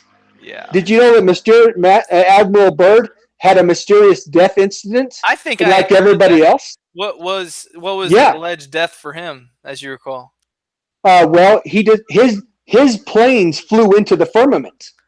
Oh. His planes, yeah, 20. I'm going to say this: if you just research Admiral Byrd and research everything you can about Operation High Jump, okay, and because that was the numerous, at least 3 expeditions that explored the quote Antarctica, which is an ice ring 200 feet tall around all the oceans, okay? Mm-hmm. And by the way, when the Bible says, I'm going to go back to linguistics. When the Bible says the 4 quarters of the earth, when it says the 4 corners of the earth, that is a translation. Yep. When you look up corner in the original Hebrew, it means quarter, Q-U-A-R-T-E-R. Yeah, there you go. Yep. It doesn't mean the 90-degree corner. It means the 4 quarters, meaning northeast, west, and south, referring to the winds. You got the north wind, the east wind, the west wind, the south wind. When the Bible says the four corners of the earth, it's a figurative expression, which means the four cardinal headings, the four cardinal directions, meaning the entirety. It's an expression that means the entirety. It's equivalent to saying the entirety of God's green earth. That's all it means. It's not pointing to four specific 90-degree corners. That's what fools a bunch of people. Now, what's interesting about that is if you let's say you take my face, right? Let's say it's mostly circular in shape, right? It's the circle of the face. Right, circle of the face. So we've got a line from top to bottom here. Voila. Line from side to side. Dead center, you could make a case, geometrically speaking, for four corners that meet at the center. Could you not? There you go. There's your four corners. Exactly. Four corners there made you of go. 4 quarters of a circle. The four quarters, right? The 4 quarters of the circle, of the disc, right? And of course we can have the quarter of a sphere of the disc. You divide it in 4. There's 1/4 of it. There you go. Check this out. Great. This is the Earth Now app. Anyone can go download this on your phone. I just want to show you. Check. Notice it's not moving. No, well, check what's. This is. Yeah. Oh my gosh, what are those jagged edges? Yeah, you would think that they had to try to square a circle almost. Because they can't prove it, Nathan. They cannot prove it. Those liars. They have no data at the bottom. There is no data. Exactly. They can't. There's nothing because they don't want to show what's there, Nathan. Because that hole and that's what you remember what was it the polar what do they call it there was something in global warming that they called it. I'll remember it here in a little bit. But it was this vacuum of dead air over the South Pole, made out of bad gas or something. Right? It'll come to mind here in a little bit. Yeah. But they seem to use the North Pole because there is no such thing. Back to Admiral Byrd. If we're sitting on Middle America, and where he says is the North Pole, you say? There is no south. There's no such thing as North Pole or South Pole. There is no pole to the Earth. Yeah, that comes to. But as far as the center of the Earth, so to speak, could be termed the North Pole. I see what you're saying. Okay. Yeah, the center. There is no magnetic pole. Right. Period. Right. As a magnetic force. Okay. Yes. And the magnetic pole. When you play your compass and it swings north, there's just a bunch of iron ore in northern Canada. That's all it is. Period. Oh, really? And it pulls the compass. That's all it is. Just from Canada? That's it. Canada has a bunch of islands up there, right? And most of them are deserted, barren desert, right? Oh, by the way, if you look in some of the quote Mars photos, you will see crabs because crabs on the surface of the Canadian islands. That's all it is. It's freaking hilarious. You'll see Canadian crabs in the Mars photos because that's where it is. That's where they have the quote Mars photos are up there in northern Canada because there's nobody there, right? Yeah. Anyway, if you pull out your compass and it's going to swing north, that's because that little piece of metal filament is attracted to that iron ore in northern Canada. It's not a north or south thing. It's just it draws all metal to it. Right. There's not a south pole because if there was, there would be a south-seeking metal. But think about this: if you're on the west coast, north is one direction. Okay, it's pointing to that iron mass. But if you go on the east coast in North Carolina, you've got another angle of north. It's called the GM angle. You've got the grid magnetic angle. Have you ever studied navigation where you got the GM angle? Nope, not to that. Right. And I think it's 7-degree difference in California, and it's only a 2 to 4 degree difference in North Carolina. Okay. And then so the difference there, north south is a different direction in both of those locations. And as you and I and what it shows that there is no south-seeking arrow. Right, okay, of course. Yep. South is just the opposite of that north. North is exactly. Yep, that's true. And we use that north-seeking magnetic mass up there because it's close enough to the center of the navigational circle of the Earth. Now, do you know of anyone who's ever made it to the North Pole, or even tried, not North Pole, but you know what I mean, the North, the center of? Plenty have tried, but as far as I know, one cannot travel there either We're not because the allowed. South Pole, we're not allowed to travel there either. Okay, so there's a lot of talk about it, but you What do and you I, think would be more interesting to discover and investigate, the North or the South? If you had to only choose one, which would you go oh, for? by far the South. Why? Okay, because back to what fake Admiral Byrd, Magic Admiral Byrd said. Okay, Magic Admiral Byrd, Magic Captain Byrd. Okay, how did he get Admiral so fast? Because he's a Mason. Okay, how did he get control of all that vast armada and go explore the South Pole? Let me tell you, I served in the military for 22 years. Military expeditions only happen during wartime, and they only happen to go fight the quote enemy. I did an entire, Nathan, you're going to love this. I wrote a 49-page single-spaced thesis comparing the expedition to go capture the Zulu king. His name was Cetshwayo at the time. The Zulu Wars in 1879. Mm-hmm. That was so astronomically expensive. They ended it abruptly. They ended it prematurely because it cost so much to put the British expedition in the southern African region and capture him. And let me tell you, they captured him, brought him back to see Queen Elizabeth, and the infrastructure fell apart. Everything turned to mass mayhem. Everybody started axing each other and taking slaves of each other.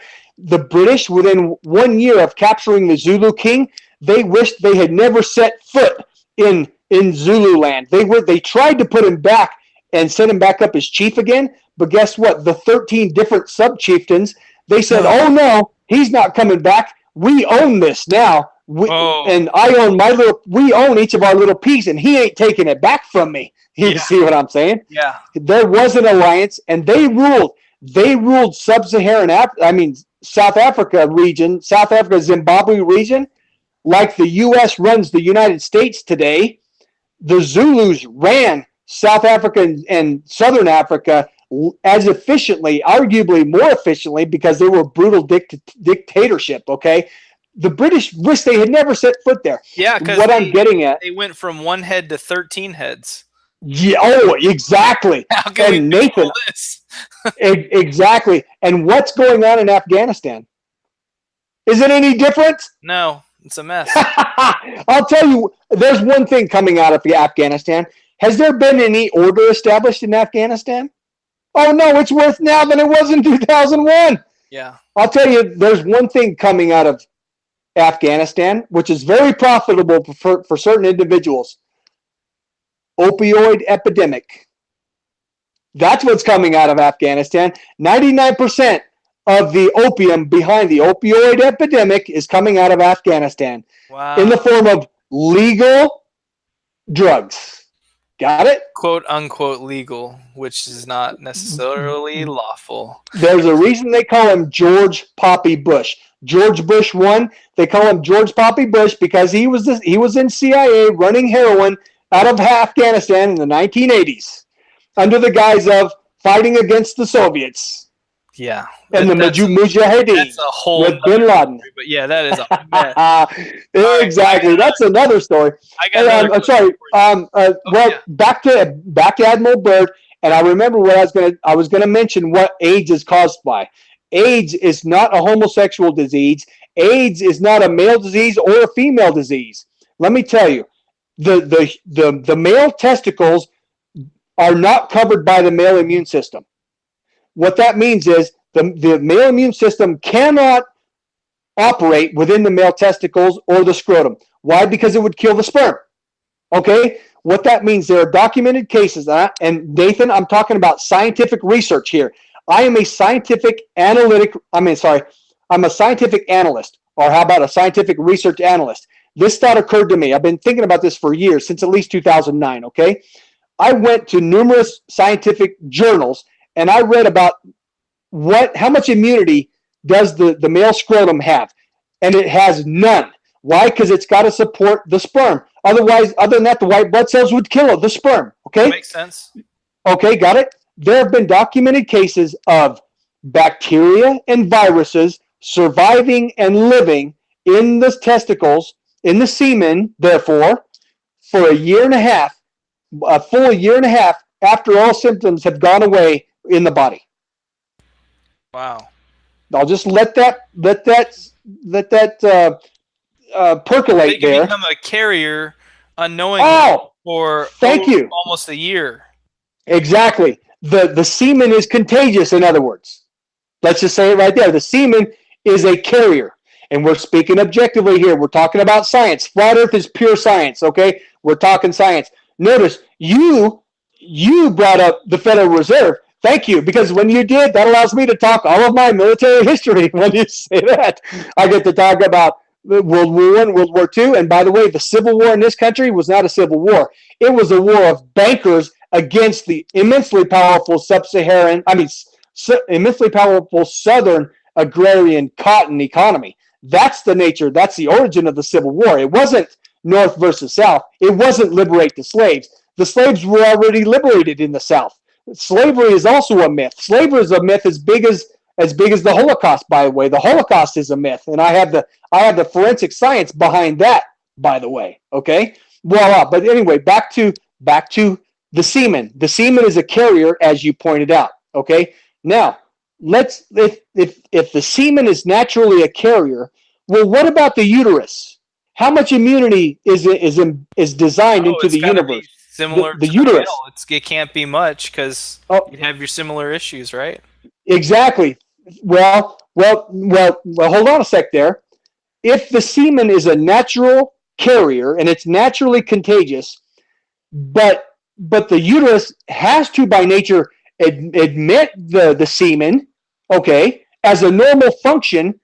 Think about it. If the semen is contagious, yet the uterus never gets infected from the semen, then how much immunity is naturally there? In the uterus? Yes. Well, I would think that there's not much of any, but are you thinking that there is? Well, think about it. The female goes through a normal monthly cycle. How doesn't that have a lot of bacteria there? The vagina is theoretically, it's an open wound. It has to defend itself from the external environment. Think about it. How much immunity has to exist there? Oh, I see what you're saying. Yeah, obviously, yes. It's got to be extremely immune within itself, right? Exactly. Now think. It only makes complete logical sense. If the semen, by nature, by God's design, okay, is a carrier, well, the uterus has to have built-in immunity. Right. Because it's only natural, God's nature, God's designed nature for the semen to enter that uterus. Okay? The uterus has a built-in immunity to it. Okay? Now, because on a woman's monthly course, there has to be immunity built in there. Okay? Because there's all kinds of foreign objects going in, up, down, and around. Okay? The uterus has all kinds of immunity built into it. The semen is contagious. Now, Nathan, let's go even a more obvious aspect. Let's talk about the rectum. Okay? The rectum is non-sexual. Male or female, it's a rectum. Male or female, it's the same rectum. And it's a one-way shoot, right? It's not designed to have anything enter it. Right. Let me ask you this, Nathan. How much, let's say a foreign body gets into the rectum, how fast any foreign bacteria gets into the rectum, how fast is that going to get inflamed? Do you know anybody who's ever had a rectal infection?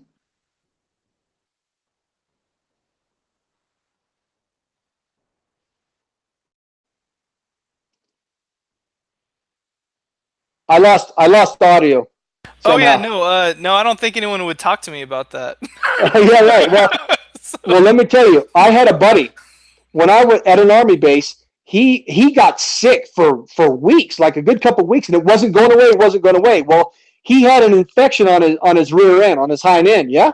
Well, he went to the doc and they analyzed. It was a cyst on his rear end, on his gluteus maximus. Okay. We get those right every now and then. It's an infection, right?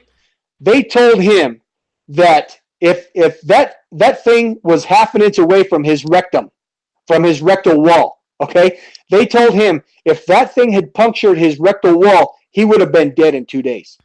Whoa. Because of the bacteria, if a foreign bacteria gets into the rectum, there is practically no immunity designed into the rectum.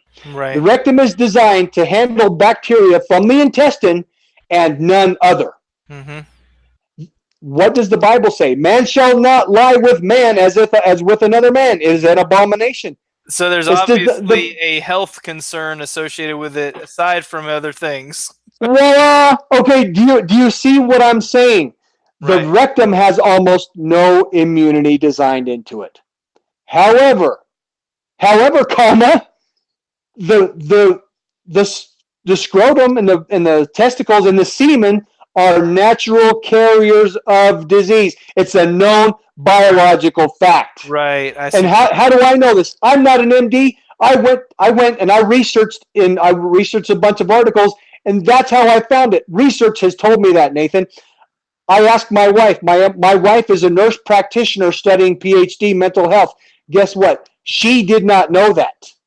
So you ran it by her, and she says, yeah, that makes sense.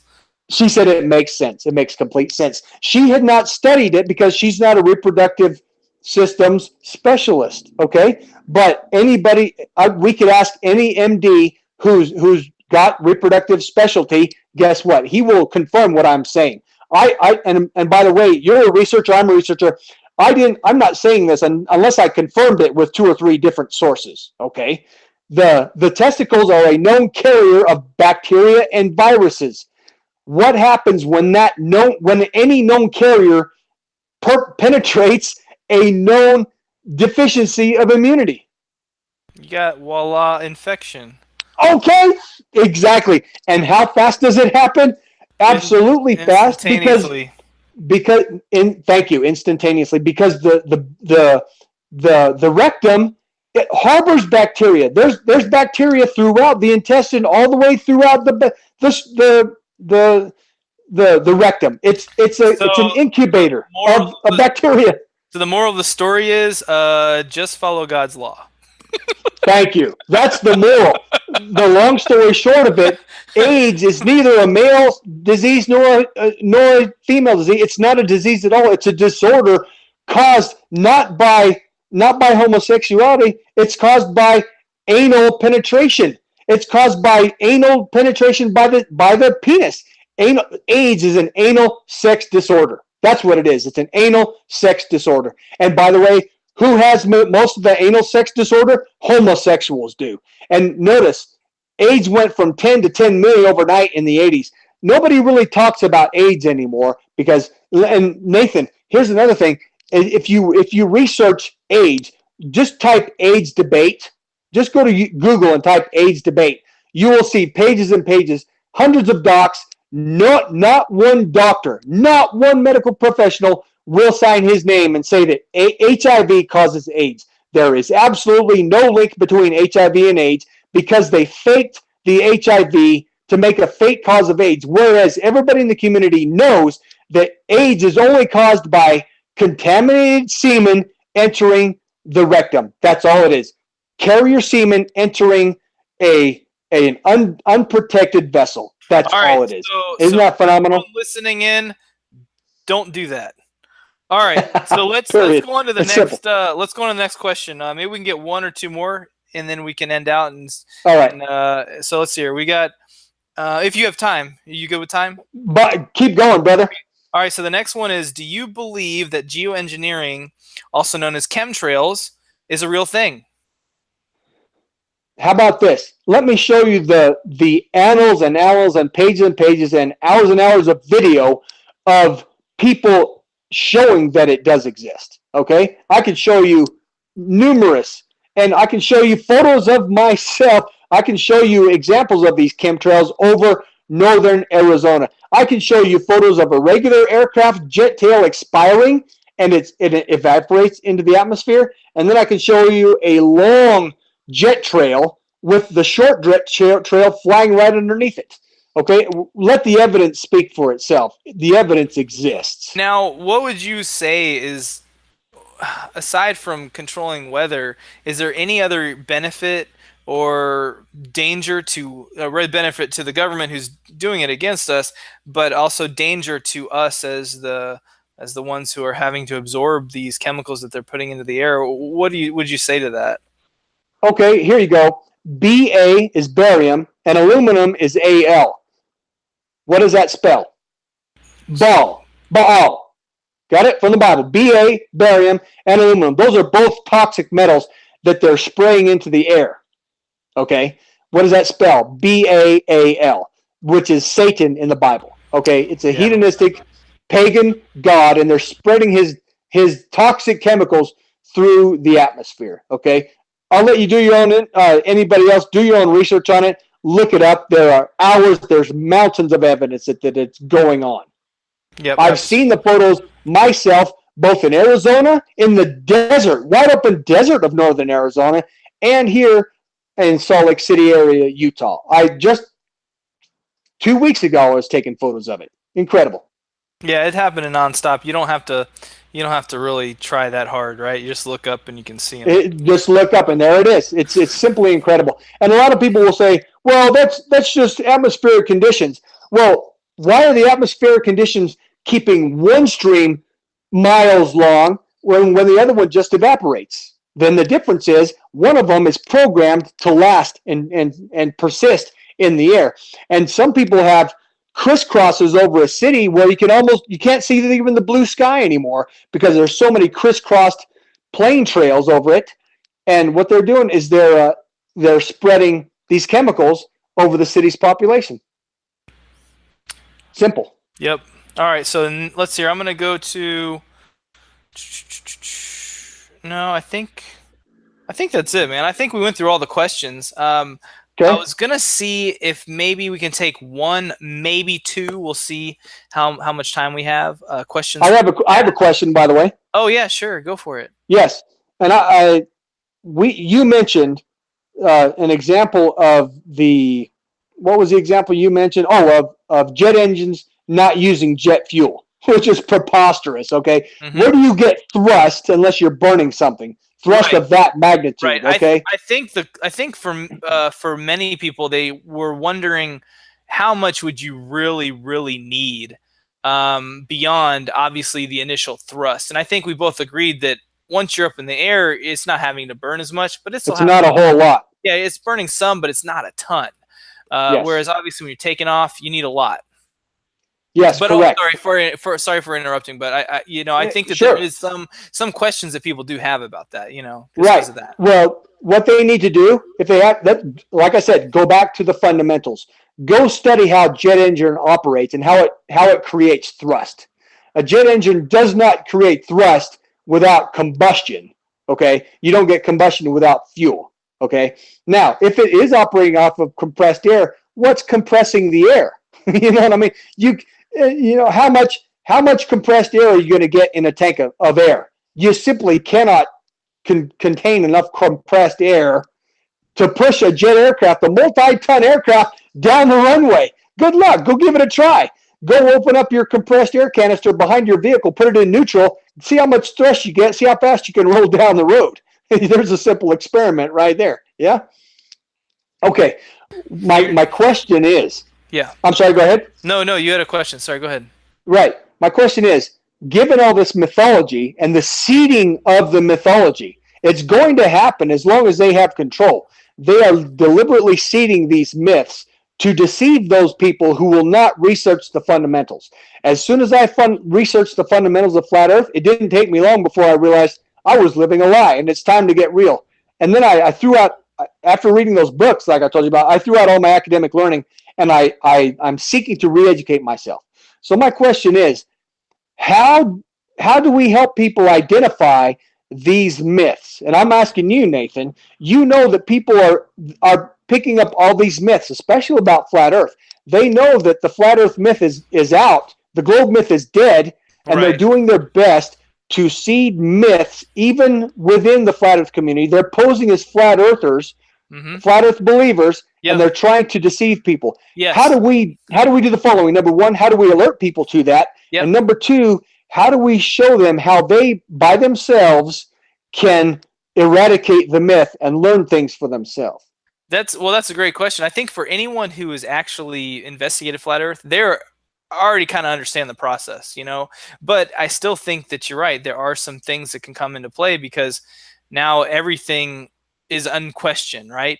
And until they actually take the time to truly investigate, before opening their mouth, and I think that's part of the disinformation campaign. Investigate requires research. Got to investigate it. And so, for example, I believe that there's a channel out there called the Limitless channel, which is I wanted to initially believe that they were simply self-deluded in their thinking regarding this Pac-Man style map, which is completely unscientific as well as unbiblically based, Seeded myth. Yeah, exactly. And so these guys, there you said it's not biblical. If it's not biblical, there's our litmus test. Nope, not biblical, and it's unscientific. And yet they are referring to themselves as Christian simulation. So it's the Limitless channel with the subtitle of Christian simulation. What does the word simulation mean, Rob? It means theory. It means fake. It means deception. It means deception as well. Christian. Okay, deception. Exactly, yeah. It's right in plain sight. And so these guys had me on their channel, tried That's to get Christian me to buy Science. exactly, trying to get me to buy into their map, and they kind of are a little repulsive once you really get to know them. Initially, it's okay. But yeah, exactly. Let me guess. Are they reptiles? I don't know. All I'm saying is I know that they are very big proponents of this particular ideology of a different map than what is been designed, biblically and scientifically speaking, by Gleason and also shown by Robotham in his book. So yes. These guys, in a way, whether they realize it or not, which I do have my doubts, believe that they are a disinformation campaign of themselves. They are a disinformation campaign themselves, posing as truth seekers. As Christians, not just truth seekers, but Christians. Exactly.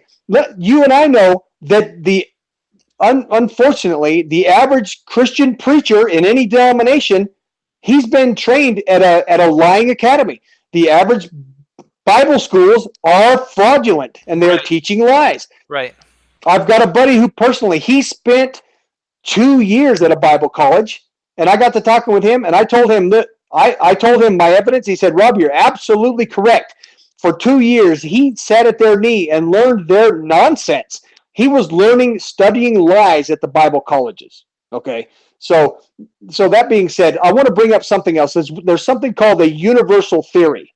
Okay. And their two platforms are, they deny evolution and they deny some other things, but all they do is they try and shake up science and then recreate it into something else of their own making, but it looks nothing different than the standard science theory. They use carbon dating, and if you know anything about carbon dating, it's absolutely unreliable. Carbon dating is one of the most fraudulent scientific, quote, facts ever presented. Is carbon dating only works in a vacuum. Okay, because if you add moisture of the morning dew, or the temperature increase during the day, temperature decrease at night, carbon-14, it decays at a different rate when there's heating and cooling, let alone moisture and dry. Okay, so we cannot use the carbon nuclear dating. Okay, so this universal theory, it's another bogus truth seekers, but what they are is they are deceivers posing as, and they're even posing as Christian truth seekers. I went to an entire conference where they're showing this universal theory, and it's bogus, just like what you're talking about, this limitless thing. So what I'm talking about, Nathan, are wolves in sheep clothing. They're dressing up as Christians and as truth seekers, and they're trying to foist, and foist means to deceive and shove their theory on everybody, but they only succeed when they fool people, and enough people ignore their fundamentals, and they follow these people. It's like Christian Science or Scientology that only wants to steal your money. Okay, they only have success when people believe it. Right. And that, like NASA can only have success when people believe it. If enough people would go to their fundamentals and learn that the moon landings are a hoax or a lie, then NASA would have to fall apart. People would demand their $19 billion a year back from the government, because that's what funds NASA, as you well know. Right. And I think you understand a lot of my mission and what my purpose is within the flat earth community. And I understand a lot of the scientific evidences and proofs, and I think those are extremely important.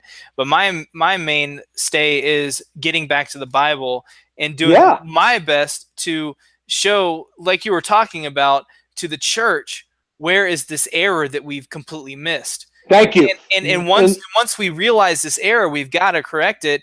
And what does that error also mean, aside from the one error itself?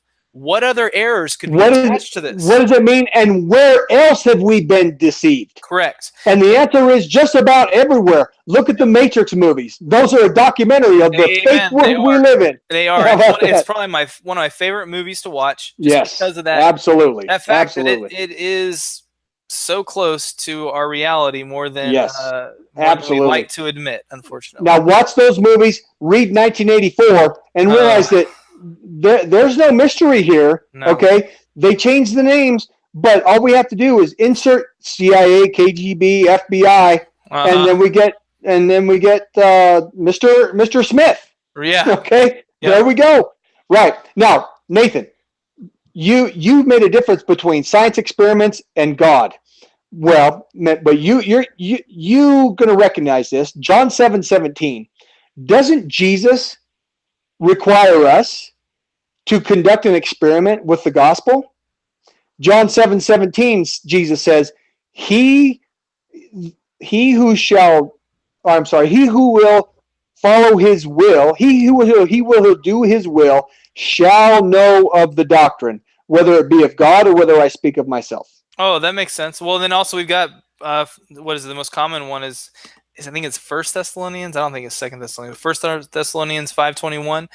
Prove all things, hold fast that which is good. You know. There you go. So there you go. We Jesus requires. And I'm not trying to minimize the scientific experiments. Those go hand in hand. For me, it was first. Oh, I know you're not. Yeah, for me first, it was because I had my doubts about what is the Bible saying here, because like we talked about with the quarter versus corner, like I'm like, well, how am I supposed to interpret this? And so for me, at the end of the day, I had to prove my reality with scientific experiments. And once I did that, I knew exactly how the Word of God was supposed to be truly interpreted through that lens. It made complete sense. Exactly.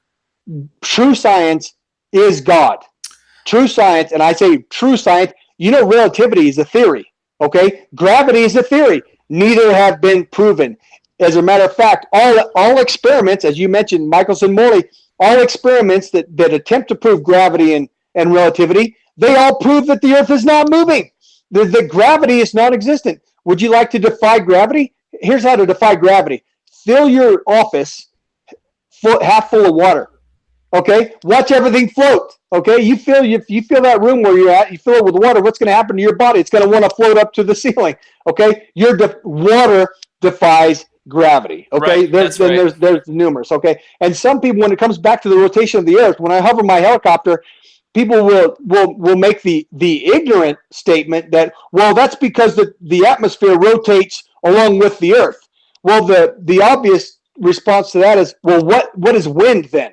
Yeah, what is exactly. wind? And it has different. It'll go this direction at this altitude. It'll go this direction at that altitude. Exactly. It has different. And it'll blow this way for 3 seconds, and then it'll blow the other way for another 3 seconds. Okay. That's right. The atmosphere is obviously not moving with the Earth. It's independent. It's independent of whatever's happening on the face of the Earth. Okay. Here's another simple experiment.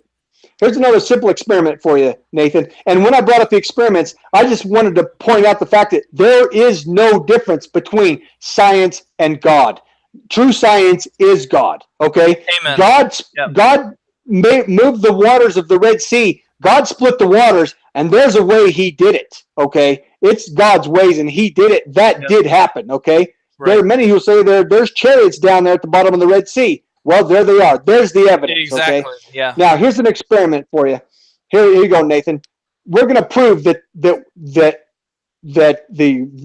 air of the atmosphere does not move along with the Earth. Okay. Put your hand up in front of your face and look at it. Do you feel any air blowing on it?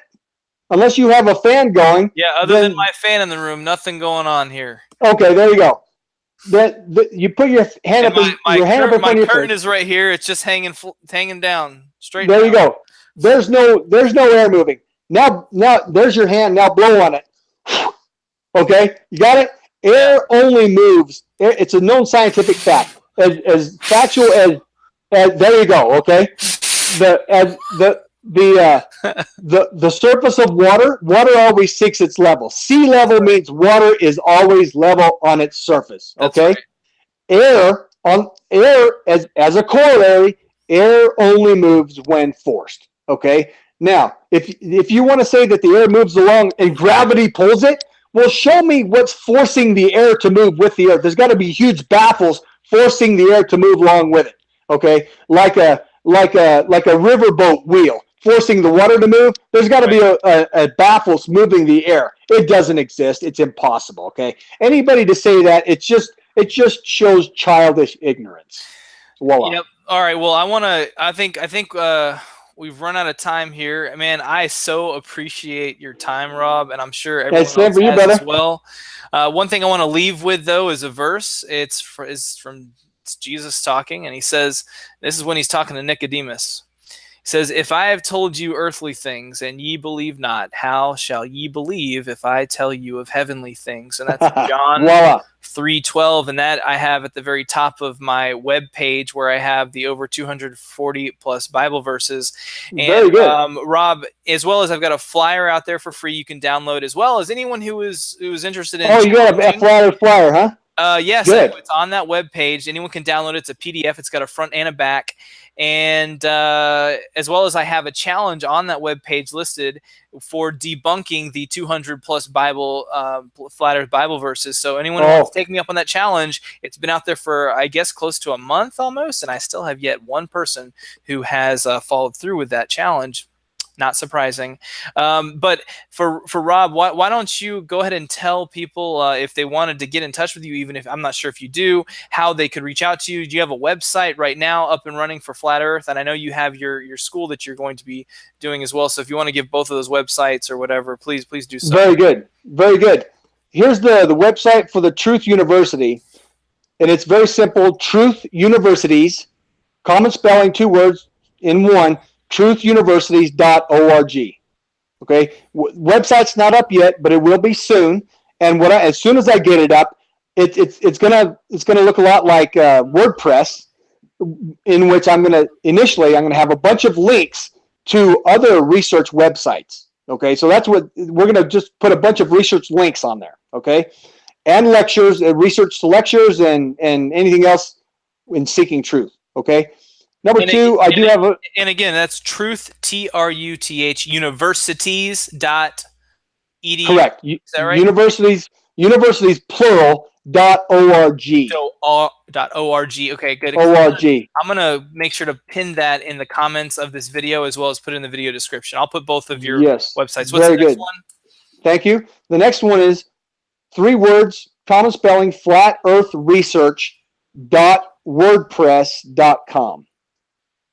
flatearthresearch.wordpress.com. Common spelling, 3 words, flatearthresearch.wordpress.com. There you go. Got it. Okay, wonderful. Yes, sir.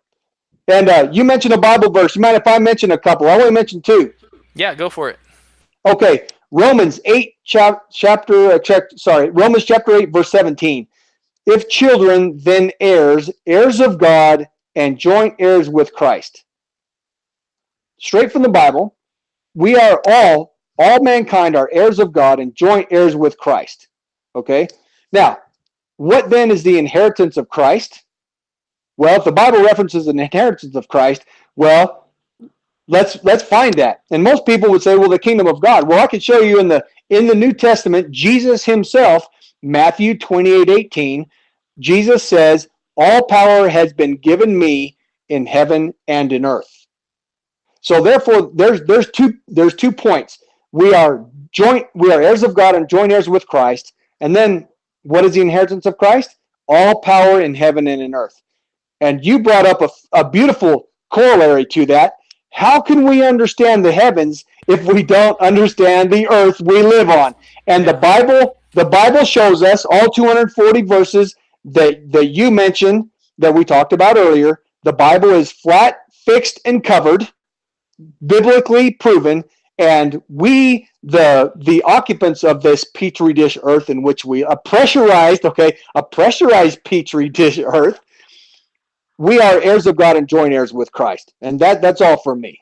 Amen. All right, Brother Rob, I really appreciate you again, and we'll have to do a follow-up at some point in time, especially once you get closer to launching your truthuniversities.org. Hey, great idea. Yeah. All right, man. You guys. I might have to convert my 2 colleagues on my Truth Universities, but they'll get on board because I will convert them. There's no 2 ways about it. Well, there is no other possibility. Let's just make sure you're in charge of the science department, okay?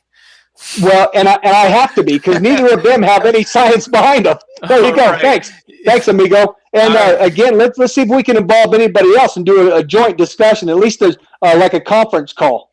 Yeah, I'm up for it. That'd be awesome. We've got John Adams is one. And I'm sure there's plenty of other people who would like to do this. Yeah, I think it would be good for us to do a session on the math, like you had mentioned before. The Pythagorean theorem and just showing how ridiculous and asinine it is to to believe that there is truly a curvature to this earth when anyone with as simple as a 10th grade math education would be able to prove otherwise. Exactly. Thank you. I remember when I was a sophomore in high school doing this geometry, right?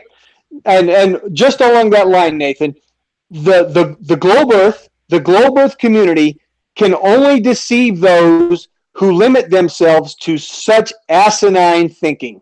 Right. The globe is asinine, and it's the only people who will let themselves be deceived that are the only ones who will be deceived. You and I, from our radically different backgrounds, we have discovered that the globe is impossible, and it's not too hard to prove it. Yeah, that's right.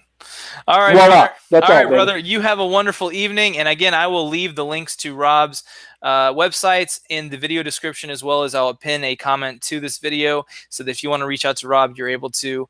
And God bless you all. Love the Lord your God with all your heart, mind, soul, and strength, and love your neighbor as yourself. Jesus Christ, by the way, is the most important message of this whole thing.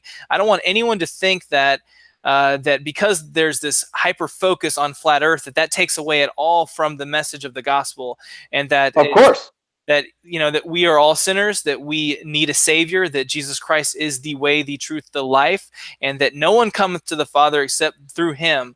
Thank you. So let no man deceive you, because even in the flat earth community itself, flat earth can become an idol to itself as well. So I think it's important that we keep that in mind, or with any research that we do. The most important aspect is that 2 things. One is that this doctrine, flat earth doctrine, it draws people closer to Christ. Those in God's word. Absolutely. That was my experience. Those who are Christians, I can almost guarantee you that I have not yet met one person who is a Christian who then found out about flat earth and that their faith has not yet been strengthened. It is immediately strengthened because they have more faith in God's word. It's more verifiable. It's more trustworthy. We can just trust it with all your heart. There's nothing that is in question about God's word at that point. At least for me, I had questions because I had doubts, because the scientific community, the pseudoscience, is contrary to God's word, so it made me have less faith in God's word. And then for those who don't believe in God at all, including atheists, they don't believe in God at all. Once they realize, and I've already interviewed one person, and I've had many. Once they realize we've all been lied to, the science community is a lie. Yeah, they have no more trust in the pseudoscientific community. They know that once they realize that there's a flat earth, that there's a dome over our head, the earth is stationary, they match that logic up with God's word. And the Bible describes it. That's right. Undeniably, they realize that is the creator. Voila, there it is. Is the creator. That proves that everything in here is true. And I need a savior. It's Jesus Christ. He is my Lord. And I'm looking forward to his return. So we don't have to live in fear at all as Christians, though we will face persecution. We're not experiencing yet, we will experience it. And even in the small dosages that we are experiencing right now, which isn't really much in comparison to some that have experienced persecution, You know, we should definitely take the time that we have right now and the energy and the resources that we have to proclaim God's truth about his creation, because Absolutely. you look at John chapter 1, and it correlates to Genesis chapter 1. Like there's a hand-in-hand correlation. Jesus Christ, he is the Word. He was manifested, and the Word was what was spoken into existence. Everything that we have manifest in Genesis, God's spoken into existence. He is the Word. He's the breath of God. Yes, sir. It goes We through can say it like this. now. You and I, we're enlightened to flat Earth. Flat Earth enlightens the Bible. The flat Earth studies show that the Bible is true. Now, the flat Earth is not all of Bible teachings. Flat Earth is not the only thing that Bible teaches. Flat Earth is only one of the thousands of topics within the Bible. And when it comes down to, the flat Earth is a small portion of the Bible. More importantly in the Bible is follow God's 10 Commandments. Okay, that's the main idea. And that's what you and I are talking about. And by the way, the national motto is flawed intentionally. In God we trust, but that doesn't talk about Jesus Christ. Our national motto needs to say, in God we trust through Jesus Christ.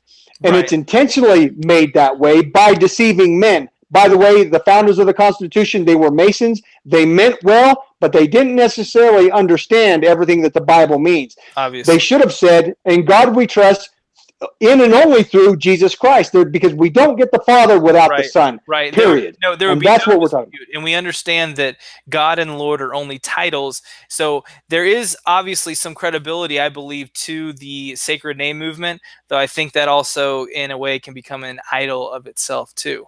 So yes, the litmus test. The litmus test. They recognize God and Jesus Christ and the flat Earth and the Bible? If they don't recognize all of them, then they're an untrustworthy source. Maybe they have some truth, but not enough.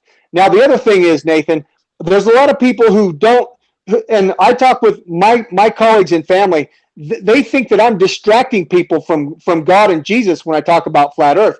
But that's patently not the case, because you and I, we've had this hour-long discussion, and our basic tenet is God and Jesus Christ. Amen. We are discussing the truth. The flat Earth exposes the lie of science and popular Christianity. We are defying popular Christianity when we say this, right? Yeah, flat Earth defies that. Flat Earth enlightens the Bible. Flat Earth enlightens God and Jesus Christ, enlightens the world upon which we live, and reflecting that verse you showed from Nicodemus, that Jesus says, if you don't understand earthly things, how can you ever understand the world, the kingdom where I live? Yeah, that's good one. Yeah, and we use flat Earth to bring people to Christ. Well, that's what we do. Something else that I'm learning is that revelation becomes a lot more understandable on a flat Earth. Oh, absolutely. There we go. Yes. And that's a completely another science topic. Does. But yeah, science, the revelation does. The whole Bible, it comes much more to life. So anyways, I know we've gone over even more than what we expected, Rob. Absolutely, man. We could probably go on and on. Hours, man. Well, I really appreciate your time again, Rob. And again, God bless. And man, we will touch base later. Thank you for all the viewers who have tuned in. Please give a thumbs up, give a comment below this video, as well as share it with others. And if you haven't yet subscribed, please subscribe, because there will be more conversations to come. God bless you, Rob. More to follow, amigo. Thanks. All right, have a good one. Bye. All right. Good night.